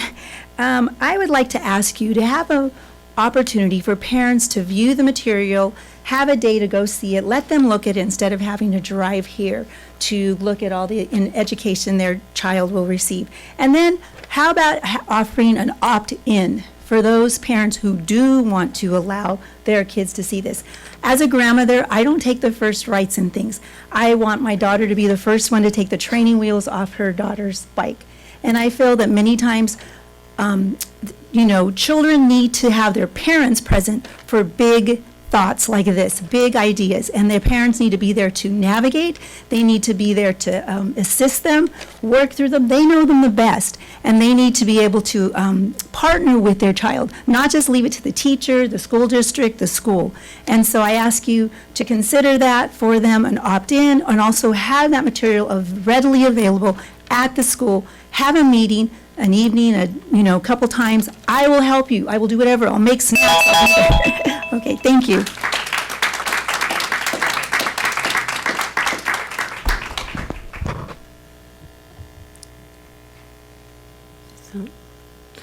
Hello, my name is Patricia Cavada. I wanted this board to please clarify a few things. It's my understanding that the girls from Valencia volleyball team were told that they had to play in the CIF game against a trans student from Yorba Valley, and if they did not play, that they would be suspended for the following school year. Considering that Yorba Valley already had 5 schools forfeit their games, it seems very unreasonable, and it's very concerning to hear that the CIF would threaten girls, because that's what it sounds like, a threat.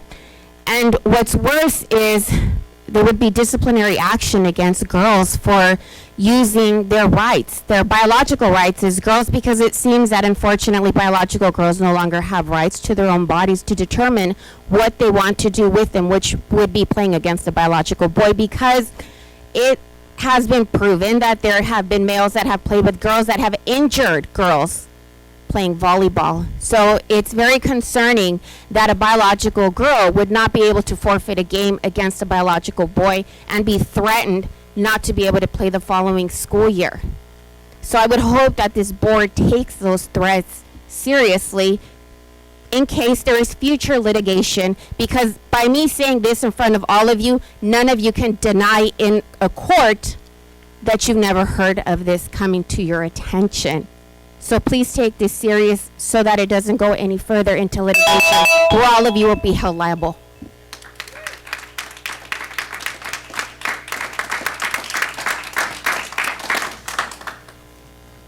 Hello, I'm Denise. I'm reading for someone who couldn't be here today, so if I stumble, I'm sorry.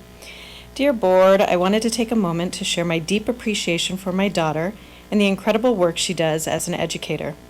It's clear that her passion for teaching, her commitment to her students, and her care for creating an inclusive and respectful classroom have made a lasting impact over the years. In today's world, it takes courage, compassion, and professionalism to teach both academic content and support the values of respect and understanding. My daughter has done both with grace and integrity.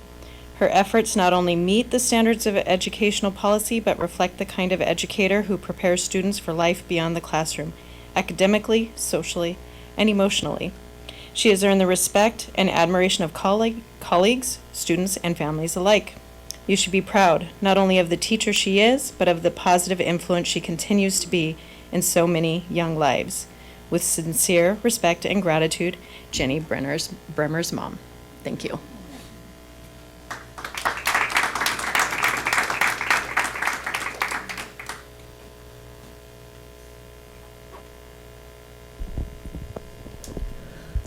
Hi, nice to meet you. I'm a proud parent of a senior on the Esperanza High School women's volleyball team. I'm here tonight because something very concerning is happening in our district. Tomorrow night, a girls' team, Valencia, in our district will be forced to compete against a biological male in a CIF playoff game. That's not fair to those girls, and it's not safe. They've worked for years to earn this moment, and they deserve a level playing field without being threatened. Some of you may not know that it wasn't too long ago a girl in another state suffered a permanent brain injury from a biological male spiking the ball and her being hit. She was forced to compete against a boy in a similar situation. We cannot pretend that this is just a harmless, kind gesture. Real girls are getting hurt. My daughter will also be playing in her own CIF game tomorrow night, and that's what makes this personal. It could just as easily have been her team. It could have been my daughter put in that situation, one that never should have happened in the first place. This isn't about politics or discrimination. It's not even about kindness or niceness or inclusion. It's about protecting fairness, safety, and the integrity of girls' sports. When our daughters step onto that court, they should know they're competing against other girls, not wondering if adults failed to protect them. I'm asking you as leaders and as parents yourself to do what's right. Stand up for Title IX and protect the girls.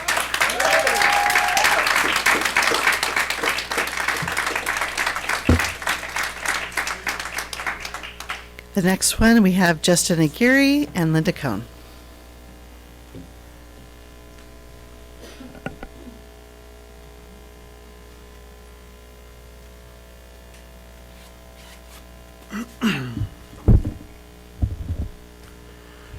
Good evening, board. My name is Justin Aguirre. I'm the father of 3 children and all attend PYL schools. I first want to welcome Superintendent Dr. LeBlanc Esparza. Although I regularly attend board meetings, this is my first time to speak. I have been silent too long. I speak tonight to support my oldest child and only daughter, and every girl across this district who deserves fairness, safety, and respect. Superintendent and board, please protect my daughter when she is in your care. Do not let biological boys invade her bathrooms and locker rooms. Do not ask her to compete against biological boys in sports, as we now see happening at Valencia High School. Please respect my right as a parent to have a voice in my children's education. Thank you for allowing me to speak. I urge other fathers to speak up as well.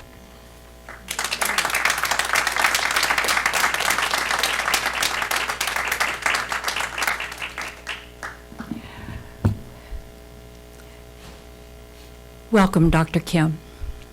You are very welcome, and I wish you the very best. I am in a very unique position right now. Everything that I was going to say about the issue of the biological boy playing in girls' sports has already been said. No longer am I the only one in the room speaking out for our kids. And that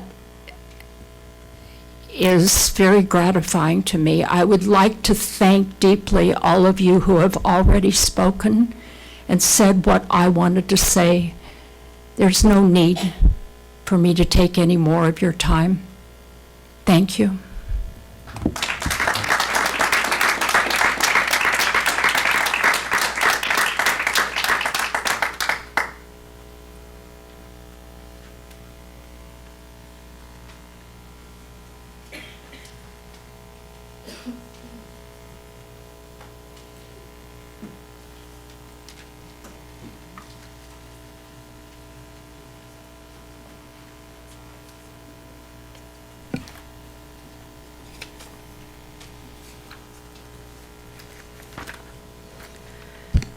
Okay, let's move on to 17.1.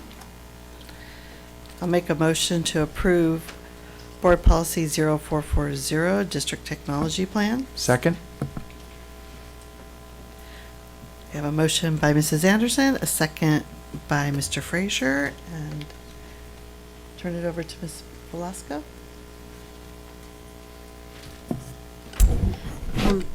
Very good. So at the September 9th, 2025 board meeting, the Board of Trustees had the opportunity to discuss the following board policies, and I'm going to incorporate all three of them together. They're all related to technology. So 0440 is the district technology plan. Board policy 0441 is the artificial intelligence, and board policy 4040 is the employee use of technology. So tonight we're bringing this to the board for a second reading, and we're asking the board to approve these items.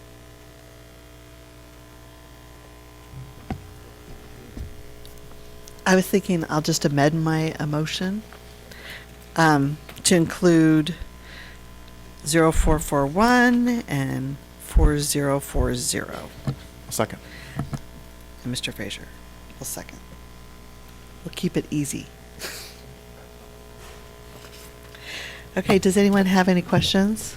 I don't believe there was really any changes that we asked for at the other. Jeremy, we good with it? Okay, all right, that's all I need to know. Okay, hearing no other questions, let's take a vote. All in favor? Aye. Aye. Okay, that's 4-0 with an aye from our student board member. Okay, skipping to 17.4. I'll make a motion that we approve the revised board policy 6141.2, recognition of religious beliefs and customs. I'll second. Okay, we're going to turn this over to our superintendent, Dr. Kim. Thank you, President Anderson. In anticipation of my role, I tried to prepare by familiarizing myself with policies in our district. And in the meeting that I attended in September, I heard considerable public comment on parental opt-outs, both in favor and against. Given my previous experience in Colorado, a state that has a very strong commitment to parental choice, I had some experience in this space. I experienced a broader scope of language with regard to opting out. President Anderson and I talked about this being a really good conversation for the board to have around engaging in a discussion of whether to consider some additional language around deeply held personal beliefs, which is what my previous experience has been in other districts. In doing so, the conversation will respect the direction that the board chooses to go with this, because it is a departure from the religious piece. But given my experience, I had the ability to provide some context to our board around having had a policy that was broader than just religion. And I will give you at least a brief example of why we ended up having the policy in the context that we had. We had situations where parents were making a request to opt out of, say, a particular novel. And part of that was, and I can use the example of Julie of the Wolves. Julie of the Wolves is a novel where a young lady goes out and lives with wolves in Alaska. And part of that was because of the home life that she had and the abuse that she had experienced. We had families that wanted to opt out of that just because of previous experiences that their family may have experienced that would have been very uncomfortable for their child to have experienced. So in that case, we didn't ask why. We simply recognized and honored the fact that if they had deeply held personal beliefs, that there was an administrative regulation that we created that made it very clear that they couldn't opt out of things like standards. They couldn't opt out of particular things that were the core of what our state taught kids in terms of reading, writing, doing math, that sort of thing. And yet we still recognize that there were some areas that we gave parents choice.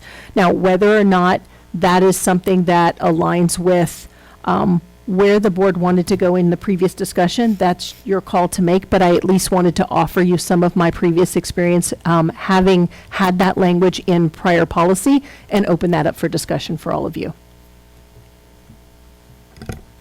I like it. I like that even just this simple phrase added to it, it really gives control to the parents in many circumstances that may not necessarily be religious. I think that's the context you bring up about the home life, I think is a great example of how it may not be a religious situation, but your child, you know your child best, like I think somebody said tonight, and that would be an opportunity for a parent to say, look, this isn't good for my kid. And in that situation, it's not necessarily a religious belief, but it's like, this is this is a reality for my kid, and I'd like to be able to have that decision. So I like it.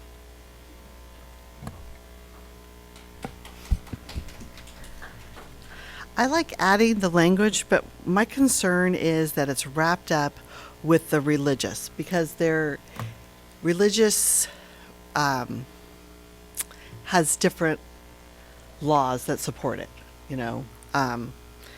Religious beliefs are really outlined in the law, and they're different than personal beliefs. So I think it should be like 2 paragraphs, like one about religious and then another one about personal beliefs.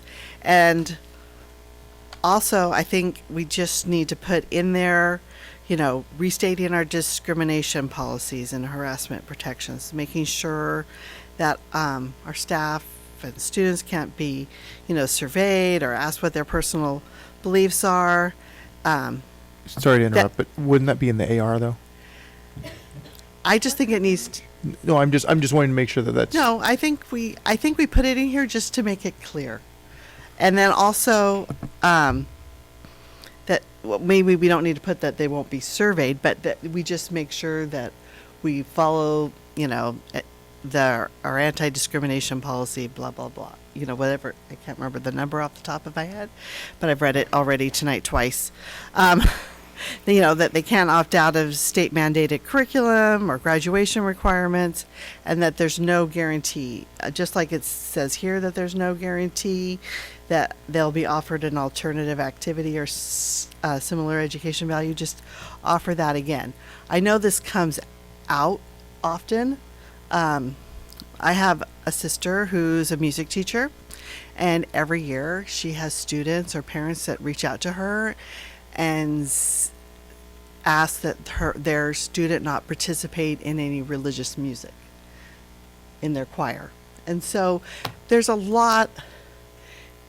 know, a lot of personal beliefs, and you know, my sister's always let them opt out of the music, but she doesn't replace it with another song. You know, because she builds her choir program with a variety of music from all different sections and culture, and you know, if that's their thing, she says, you know, your daughter can just sit and wait or do homework while we're waiting and working on this piece. And I think just splitting it up that way and taking it, because there's just different law required for religious purposes. As you know, we have to notify parents when something like this is coming forward through Mahmood. They have to know 2 weeks ahead of time and things like that. So I think just separating it to making sure it's clear. Making 2 policies? Or No, just another paragraph just to work on deeply held personal beliefs. Does that cause the result to be the same? I think so. I mean, if the result's the same, then Just because the law is a little different for religious purposes, if that makes sense. If the From a mood is a little different. Like we have to notify parents and things like that, Right. which we wouldn't necessarily have to. I mean, we don't know what everybody's. Oh, yes, personal preference. Totally agree. Yeah. I got it. Okay. So that's why I'm Because saying otherwise, then you're it's saying we would separate. go down a slippery slope if we have to notify everything every Right. time before we do it. I just think it should be, you know, clearly delineated. That's what I'm thinking. And then, you know, maybe taking this back to council and having them look over it and seeing if there's anything that they would suggest, so that we just don't fall into any traps or anything like that. Slippery slopes. Slippery slope. Kim, did you get any feedback on this from anybody outside? I mean, I know you have personal experience with it, but I got feedback and interpretation from legal counsel in terms of asking the question, is this something that can be done, and what is your legal advice if we should choose to add this language in? And I think I shared that with the board in I think the Friday update last Friday, indicating what the attorneys and the legal firm gave as far as guidance. So we don't have a problem with adding this. Marilyn, you're just asking for extra clarification. Yeah. Yeah, I think what I'm hearing is if we have a section in there that relates to religious beliefs, and if we have a section with deeply held personal beliefs where we can distinguish the difference between the two, but be very clear about what people can and cannot do, is what I'm hearing you say. Okay. Correct, because I just want our staff to be supported, I want our students to be supported, and I don't want this to turn into something that none of us want it to be. Well, so, okay, so the clarification, let's just make sure I'm understanding what you're asking for, is the clarification would be that you don't have to notify about something that could potentially be a personally held belief, but the parent still has the ability, if they see something, that they are allowed to opt out for personally held beliefs, but they don't have to be notified ahead of time. Is that what you're saying? Correct. Okay. Because I think because then we go down this, get it. In hearing everything that we've been presented, I think I'm actually more comfortable with not putting it in the actual AR with the Mahmoud religious opt-out, but having a separate AR addressing what Marilyn said if we were to go through with it. I just think adding it to the Mahmoud versus Taylor opt-out would be kind of stretching it beyond the legal parameters we have currently, and we're just barely learning how to navigate the religious opt-outs. And so to add this extra layer on top of it would just kind of muddy it a little bit. I think I'd rather see us take some time with just the religious opt-out, navigate those waters, and then later on, if we do see a need for deeply held personal beliefs, maybe do a separate AR to address that, because it is a lot of wording and a lot of things, hearing it, even if it's two separate paragraphs. I think it maybe make it more confusing than having maybe two separate ARs regarding that. Or revisiting it later once we have everything down with the opt-out, religious opt-out, and maybe then adding it later on. Because I know, as we were told before, this is going to evolve and change as it is throughout this year and maybe next year, just with the religious opt-outs alone. So we may have to eventually add it. It may be a directive, but I don't feel comfortable doing that right now until we have our footing with just as it is right now. My question is, does this cover opt-outs for teachers? Would people be able to opt out of a particular teacher's class? I would say in my previous experience, the answer is no. You put into the AR clarity around if it's a student experience, if it's curriculum, if it's a unit, whatever that is, that has to be defined within your AR. At least in my previous experience, it clearly alludes back to, we have a non-discrimination policy that says that you can't opt out for these reasons. But the experience like I gave in terms of the example of content that would impact a student, that absolutely is something that somebody could opt out for. Is that something that a teacher in our district, so if a student and a parent came to a teacher and said, this is impacting me, is that something that if we don't have this policy in place and they had a book comes about that they don't, that same one that you had the example on, would we give teachers the ability now, without a policy in place, to make a change in that curriculum for that one student if there was a substitute available? I would sincerely hope that we as educators are going to support students in their needs if we know that that context is there. Great. I love to hear that. I think that that's what teachers should do. They should work with their parents and students. I also agree with what Tricia said. I think it's too new in this. We already have outlines around religious beliefs. Broadening it from there at this point, I think we just need to wait and see. Because I've also already heard kind of mixed messages just of the religious opt-out and the requirements from teachers and parents, and there's a lot of mixed messages as it is of like who's notifying who and what the timeline is and things like that. So whether it's a one-time, like you're given the syllabus, this is what we're covering, and that's your actual notice, to where, like Todd said, you have to be given 2 weeks notice before you teach anything. So I've heard both versions, and I think we need to kind of just figure out what it is first and then go from there. like I said, I'm not saying there's not a need, but we already do, if I'm correct, have like a novel opt-out, correct? If there's a novel or a book or something like that, we have a procedure already to navigate that situation. Day 12, I would have to ask. I don't think it falls in the same category, but No, that but is we do, right. like if that situation came up, if it's a certain book that's, has Sure. content in it that they're not comfortable with, I'm pretty sure, I'm almost 100% sure that we do already have a procedure that they could choose a different novel Mhm. or be given an alternate assignment. Yeah, well, I think it's obvious that these two things would be handled differently. That's an obvious thing, because if it's something bordering on what would fall in the religious category, and specifically with Mahmoud, has to be notified.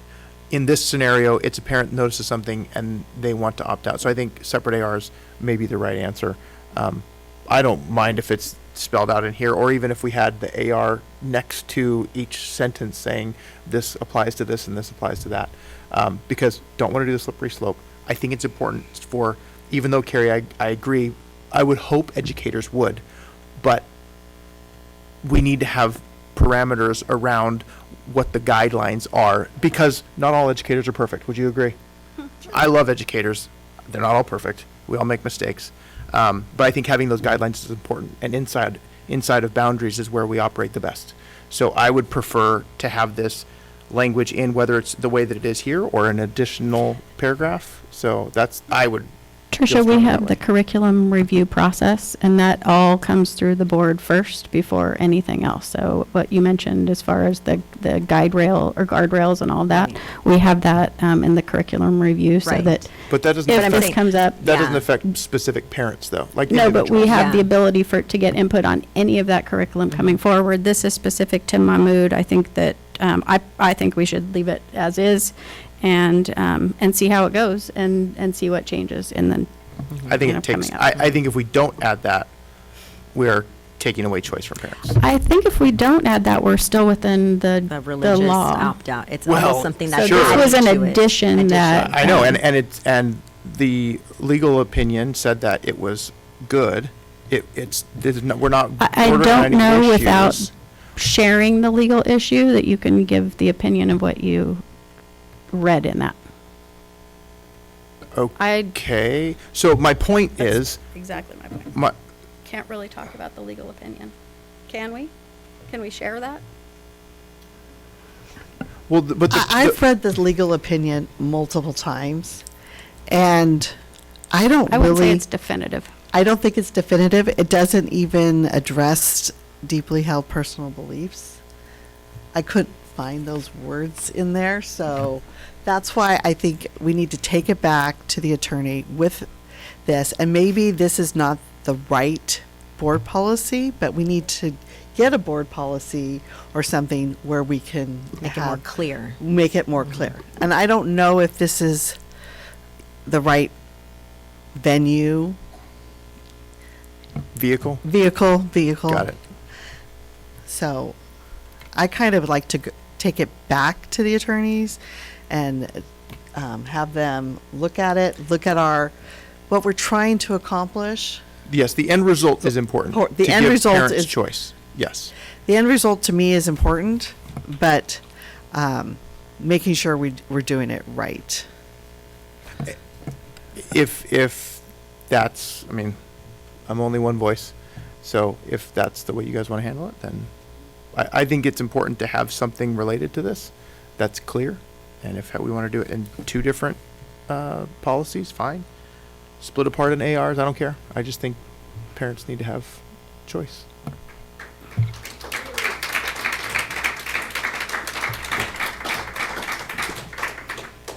And with that as well, like I said, if we can clarify and hopefully get some more information regarding the exact procedures for the Mahmoud ruling as well, the AR, and that, yeah.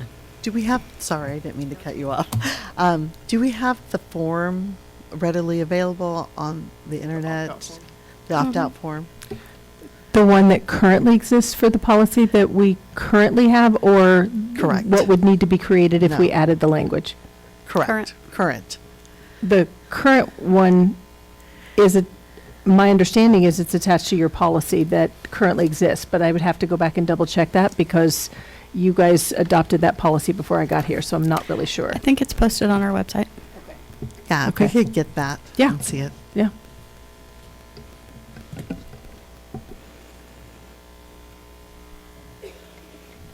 Did we give you enough to think about?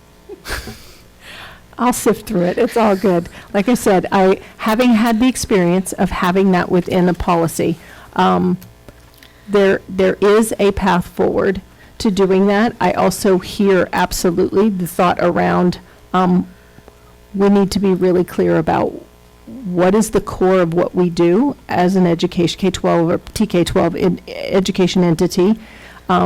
We need to ensure that we follow non-discrimination policies. We need to make sure that we're very clear about following graduation guidelines and standards.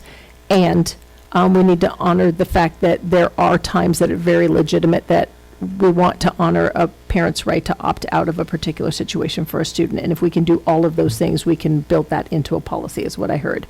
And so I'll work on that and see what we can come up with. And instead of building it into the Mahmood, which is sort of evolving and changing every day as attorneys weigh in, we'll try to put this as a separate entity so that it doesn't have to keep changing with the Mahmood piece and come back. Does that seem like the right thing to do? That sounds better. Okay. Yeah. We can do that. Thank you.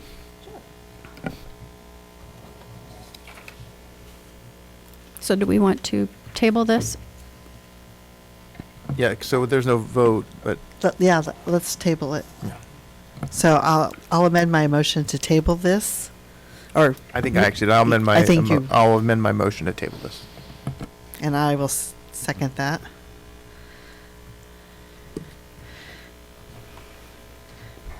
Okay, we ready for the next? Do we have to vote on that then? Not, since we tabled it. Okay, perfect.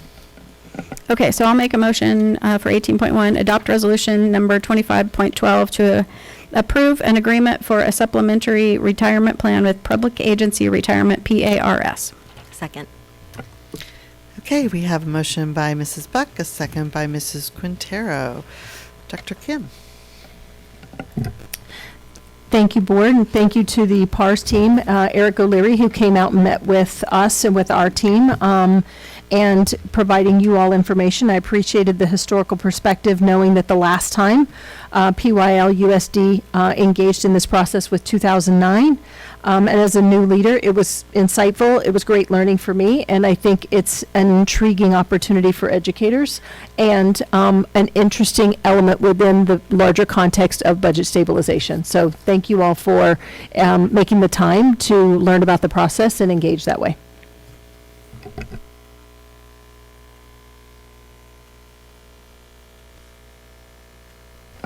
Okay, is there any questions regarding that? I kind of think we need to settle on a percentage. I was comfortable with the 80%. Agreed. I was okay with 100% on the it, 80%. Not 100%. I was good with either one. I was good with either one as well. I just didn't The see the 80 made more sense. savings Exactly. with the 85%. Yeah. So, and what we're talking about is 80% of the last year's salary that they would get over. Depending on the choice. Depends on what choose. So, since this is sort of a confusing topic, could you do maybe a 1 minute high level what this means? 1 minute. I was thinking like a highlight. 1 minute and 30 seconds. A highlight. Okay. So what we're speaking about today is offering an early retirement incentive or a supplemental incentive that gives the employees of this district an opportunity to receive an annuity in exchange for their retiring within the time frame that we're allotting for this plan. And so it gives also the employee the opportunity to take 15 different options. So it could be, they could pick, we will take it just for myself, I'll take it for myself and my spouse, I'm going to take it over 5 years, and so on and so forth. So there's 15 different options that they can pick. And then how the district deals with that, in order to pay for these annuities, is that either we don't replace that position when it leaves, and, you know, we are working on budget stabilization, and with declining enrollment and everything else that we're looking at, we may or may not replace the people that go. And so the district pays for this annuity over the following 5 years. And where that money comes from is the savings for if we're not going to replace, or as another example is if we have a teacher that's a seasoned teacher and has been working for 30-something years, and then we hire a brand-new teacher, there's a very big discrepancy between the salaries. And so that's how we use that savings to pay for the annuity. And so we're wanting to offer this for all of our employees. It's a great incentive, and we have not done this since 2009. And it's just an opportunity that we can offer during the time that we're very concerned about our budget too. And one of the features that you didn't say that I really like is if we don't get enough employees to sign up for something and we don't see a cost effective, we don't have to we can pull out. So we're not locked into anything. So I think it's a really good opportunity. There's 611 of you out there that qualify for this program, so. It's a great deal. It's a great deal. We're not encouraging. I mean, I'm just saying, if I were to say, you know, Joan's making great decisions over there. So, okay, so I think we're all agreed on 80%. Okay, so any other comments? We'll take a vote. Okay, all in favor? Aye. Okay, motion carries 4-0 with an aye from our student board member. Okay, we're moving to student support services. We need a motion. I'll make a motion, we adopt resolution number 25-14, designated October 23rd through 31st, 2025 as Red Ribbon Week in the Placentia-Yorba Unified School District. Second. Okay, we have a motion by Mrs. Buck, a second by Mrs. Quintero. I'll turn it over to Mrs. Renee Gray. Thank you very much. Okay, as we all know, Red Ribbon Week is an important time to reaffirm our commitment as a district to prevention and wellness, really. We know it's Red Ribbon Week is to say no to drugs, but we want to really look at reminding our schools that prevention is the ultimate goal. It is rooted in history. It's been going on for a very, very long time, but it's about empowering students to make positive, healthy choices in our schools and develop the confidence and coping skills for lifelong wellness. What we've done this year is we've provided a Red Ribbon Week toolkit, and we provided that to the board in the update.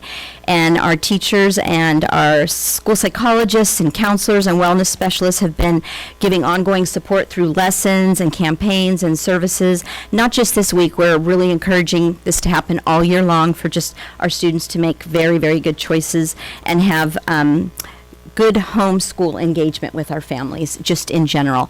So Dr. Pedraza in our Student Services Department is going to introduce the Red Ribbon Week resolution, which we do every year. We just want to make the message clear that it's not just about the formal resolution, but it's also about the deeper message of positive choices, healthy choices, and modeling really positive behaviors. So Dr. Pedraza, thank you. Thank you very much, Ms. Gray. Good evening, President Anderson, Board of Trustees, Dr. Kim, and the rest of our PYL USD community. And thank you for this opportunity to share resolution number 2514, I'm sorry. Whereas Red Ribbon Week, which takes place annually from October 23rd to October 31st, is the nation's oldest and largest drug prevention awareness program designed to raise awareness and foster a drug-free community. And whereas the Placentia-Yorba Unified School District Board of Education recognizes the importance of drug prevention education, beginning with our youngest students and continuing through high school as part of our comprehensive approach to promoting healthy, drug-free lifestyle for all students. And whereas research from the National Institute on Drug Abuse and other public health agencies demonstrates that early evidence-based prevention education is an effective strategy for reducing risk factors and youth substance use. And whereas PYL USD continues to prioritize comprehensive prevention education through ongoing classroom instruction, awareness campaigns, and community partnerships that empower students to make safe and healthy choices. And whereas throughout the year, PYL-USD organizes workshops for parents and students ages 12 and older in partnership with community organizations to provide naloxone training and overdose prevention education, strengthening the district's commitment to student safety and wellness. And whereas PYL-USD will continue to expand efforts to bring Red Ribbon Week programming across all grade levels. Red Ribbon Week provides an opportunity for students, parents, teachers, and the community to work together in promoting a positive message about making healthy life choices, staying drug-free, and raising awareness about the dangers of drug and alcohol use. And whereas the Placentia-Yorba Unified District Board of Education acknowledges the dedication of teachers, administrators, community partners in ensuring the success of early drug prevention education through activities such as Red Ribbon Week each year, and their efforts in fostering a school environment that promotes wellness, safety, and drug-free lifestyle. Now, therefore, be it resolved that the PYL-USD Board of Education supports and promotes the observance of Red Ribbon Week in our schools as a critical component of the district's comprehensive prevention and health education program. Be it further resolved that the PYL-USD Board of Education encourages all students, families, and community members to actively participate in Red Ribbon Week activities and continue the conversation about the importance of drug-free living through the year, reinforcing the prevention starts today and leads to a safer, healthier future for all.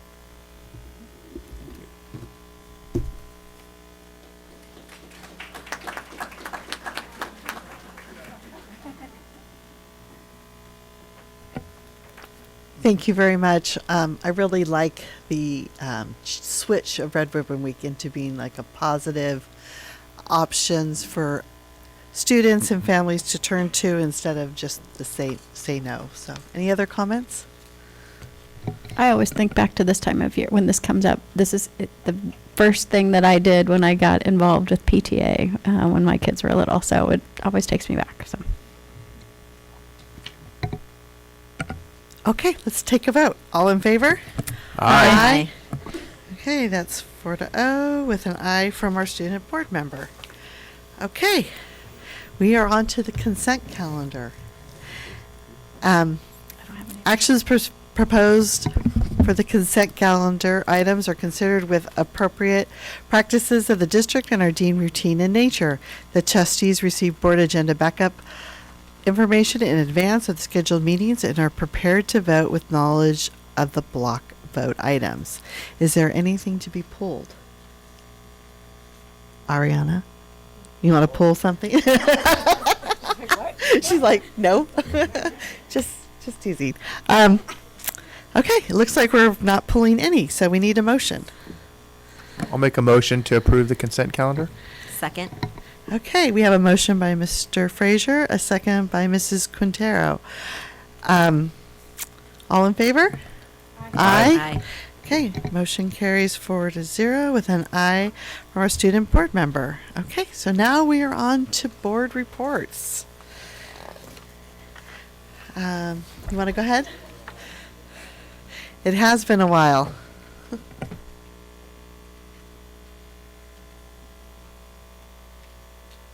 Okay. Well, again, it's great to have our board reports back and being able to share what we've done. I was very excited to attend the Women in Industry event at the PAC a couple weeks ago. We had a great speaker, Lisette Martinez Acebo, sorry, and a great panel panel to answer questions from our moderators that were from different high schools in the district. They did a wonderful job asking questions. The questions were insightful, really well thought, and I loved how the panel really interacted with each other, even though they probably just met that day. and they had really great advice for the students in our district. I love their insight and, like I said, the knowledge that they shared, and especially their what would they do differently?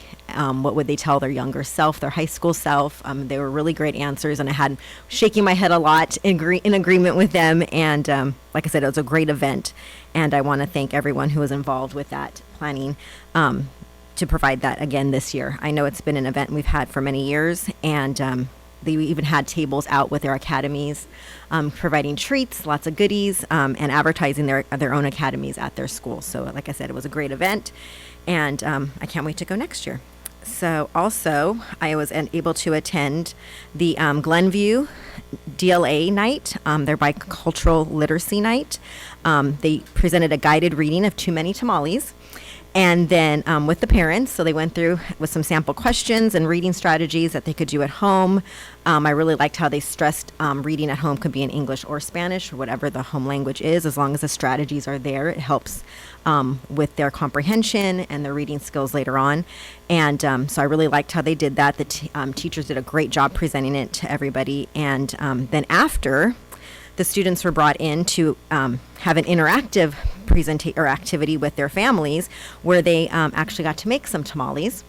And Northgate, I think, provided, if I believe right, I've heard right, provided a lot of the supplies, which was great. Yes, donated everything. And then also the culinary students from Esperanza High School helped and volunteered and showed everybody. The teacher actually went through the process of how to actually make the tamale, and then the students went around and helped all the families with assembling all of that. So it was wonderful to see, wonderful to be there to experience and see the families having a great time with each other and their students.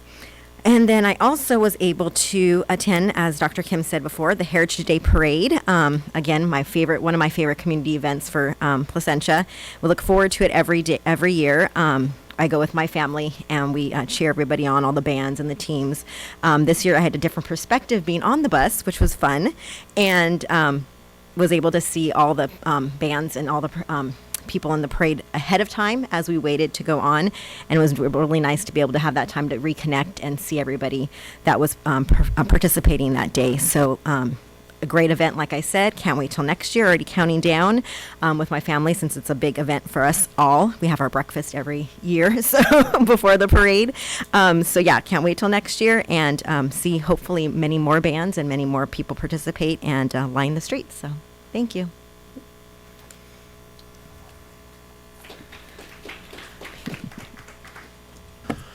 Feels like it's been an eternity, but I know it has not been an eternity since our last meeting. We're in full swing for all CIF fall sports, which is always exciting. Having two seniors myself, I have been at probably more sports games this fall than, well, maybe. I feel like there's always something. My wife always talk about that. And I've been to several other games. I've been to an El Dorado game. I haven't been to a Valencia game yet. I've been to Yorba football game, and then with all of seeing all the senior nights happen and knowing that this is the culmination of what they've been working towards in their sports careers at this point, with many of them going on and some of them being done, it just kind of really makes you evaluate like what it is that we do here is we're preparing for life outside of school, which is what I always seem to come back to that we're not just giving them time in a classroom so that they can go to another classroom. We're preparing them so that outside of this, because there is life outside of school. You know that, right? Yeah. And I think that it's just so cool to see these kids that have worked through things that have been hard, and they've pushed through, and seeing them succeed at a level that maybe they didn't anticipate being able to succeed. I think we are allowing kids to experience things on so many different levels that I think is extremely important for their development and for their character as they move forward. I also got to experience, there was a play at El Dorado High School in their small theater. I don't know if you've ever go over there, but it's much more intimate, and it was probably the most interesting play I've ever seen. It was, the actors did scenes in slow motion and fast motion, and it was entertaining. I had a little trouble following at one point, but it was good. Again, seeing the kids again get to use their gifts and perform in several different scenarios and environments. Again, we're preparing these kids in great ways. I ran into a previous student board member, and I asked him. I said, "So have you started your podcast yet?" He said no. I knew you were going to ask me that question, and I saw him there.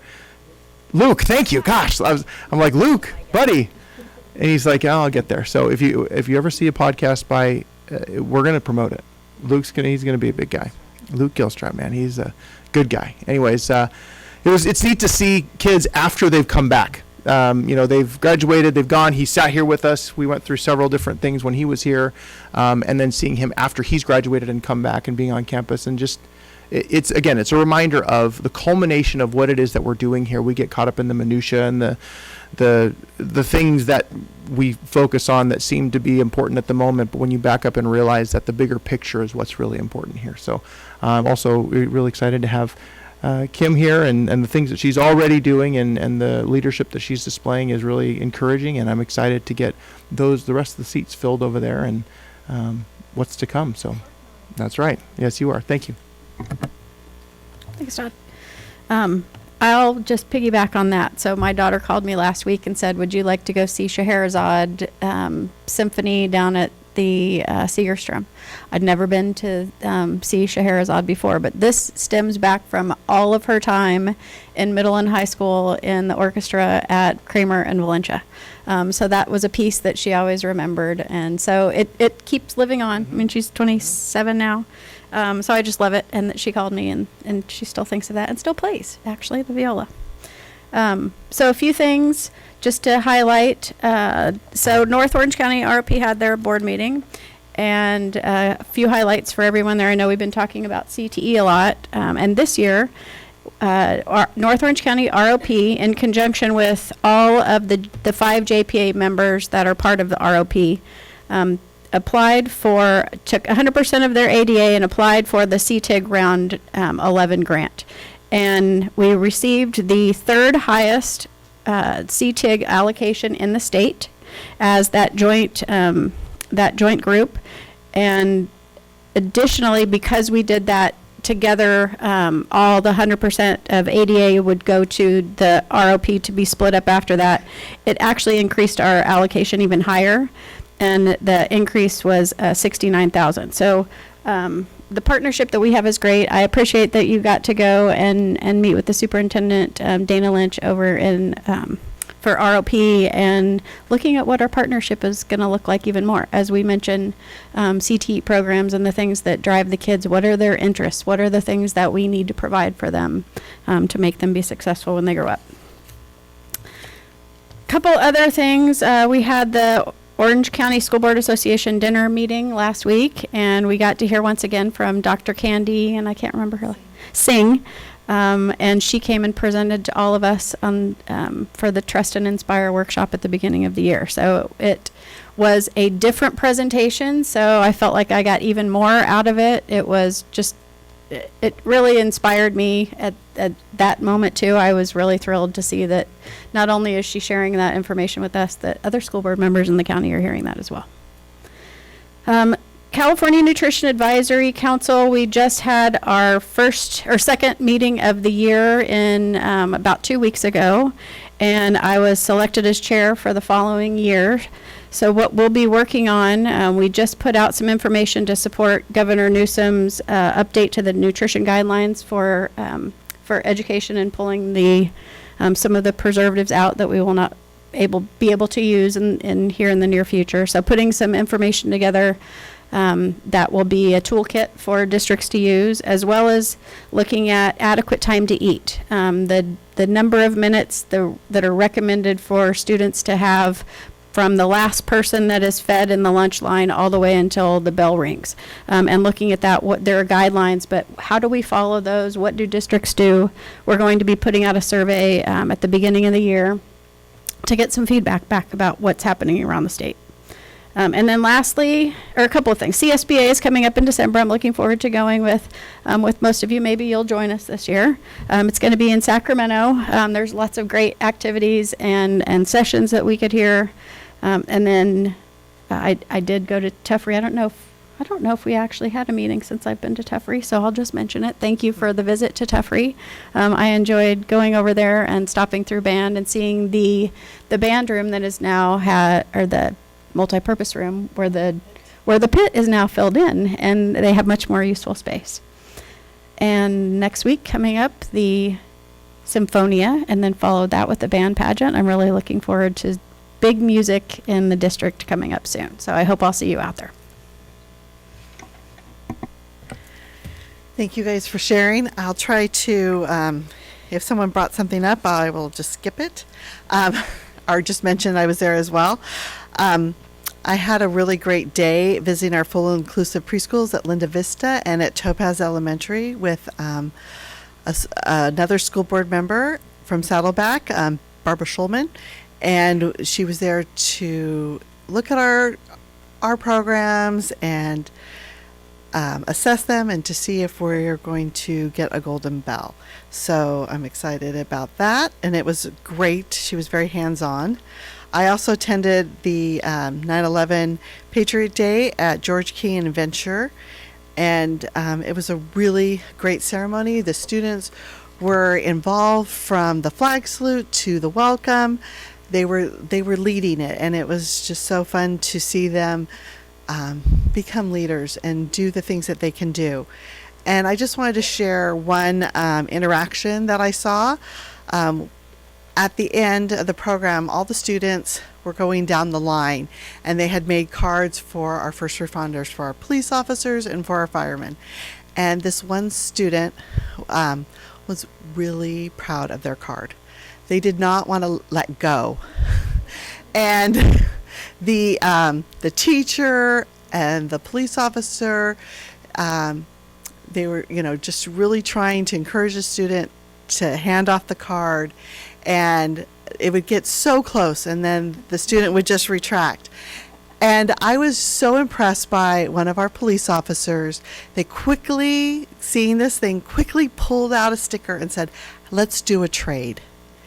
And the student quickly gave up their card for the sticker, and it was just such a nice moment, and to see the compassion of our police officers and turning kind of an awkward situation into a really positive experience for all involved.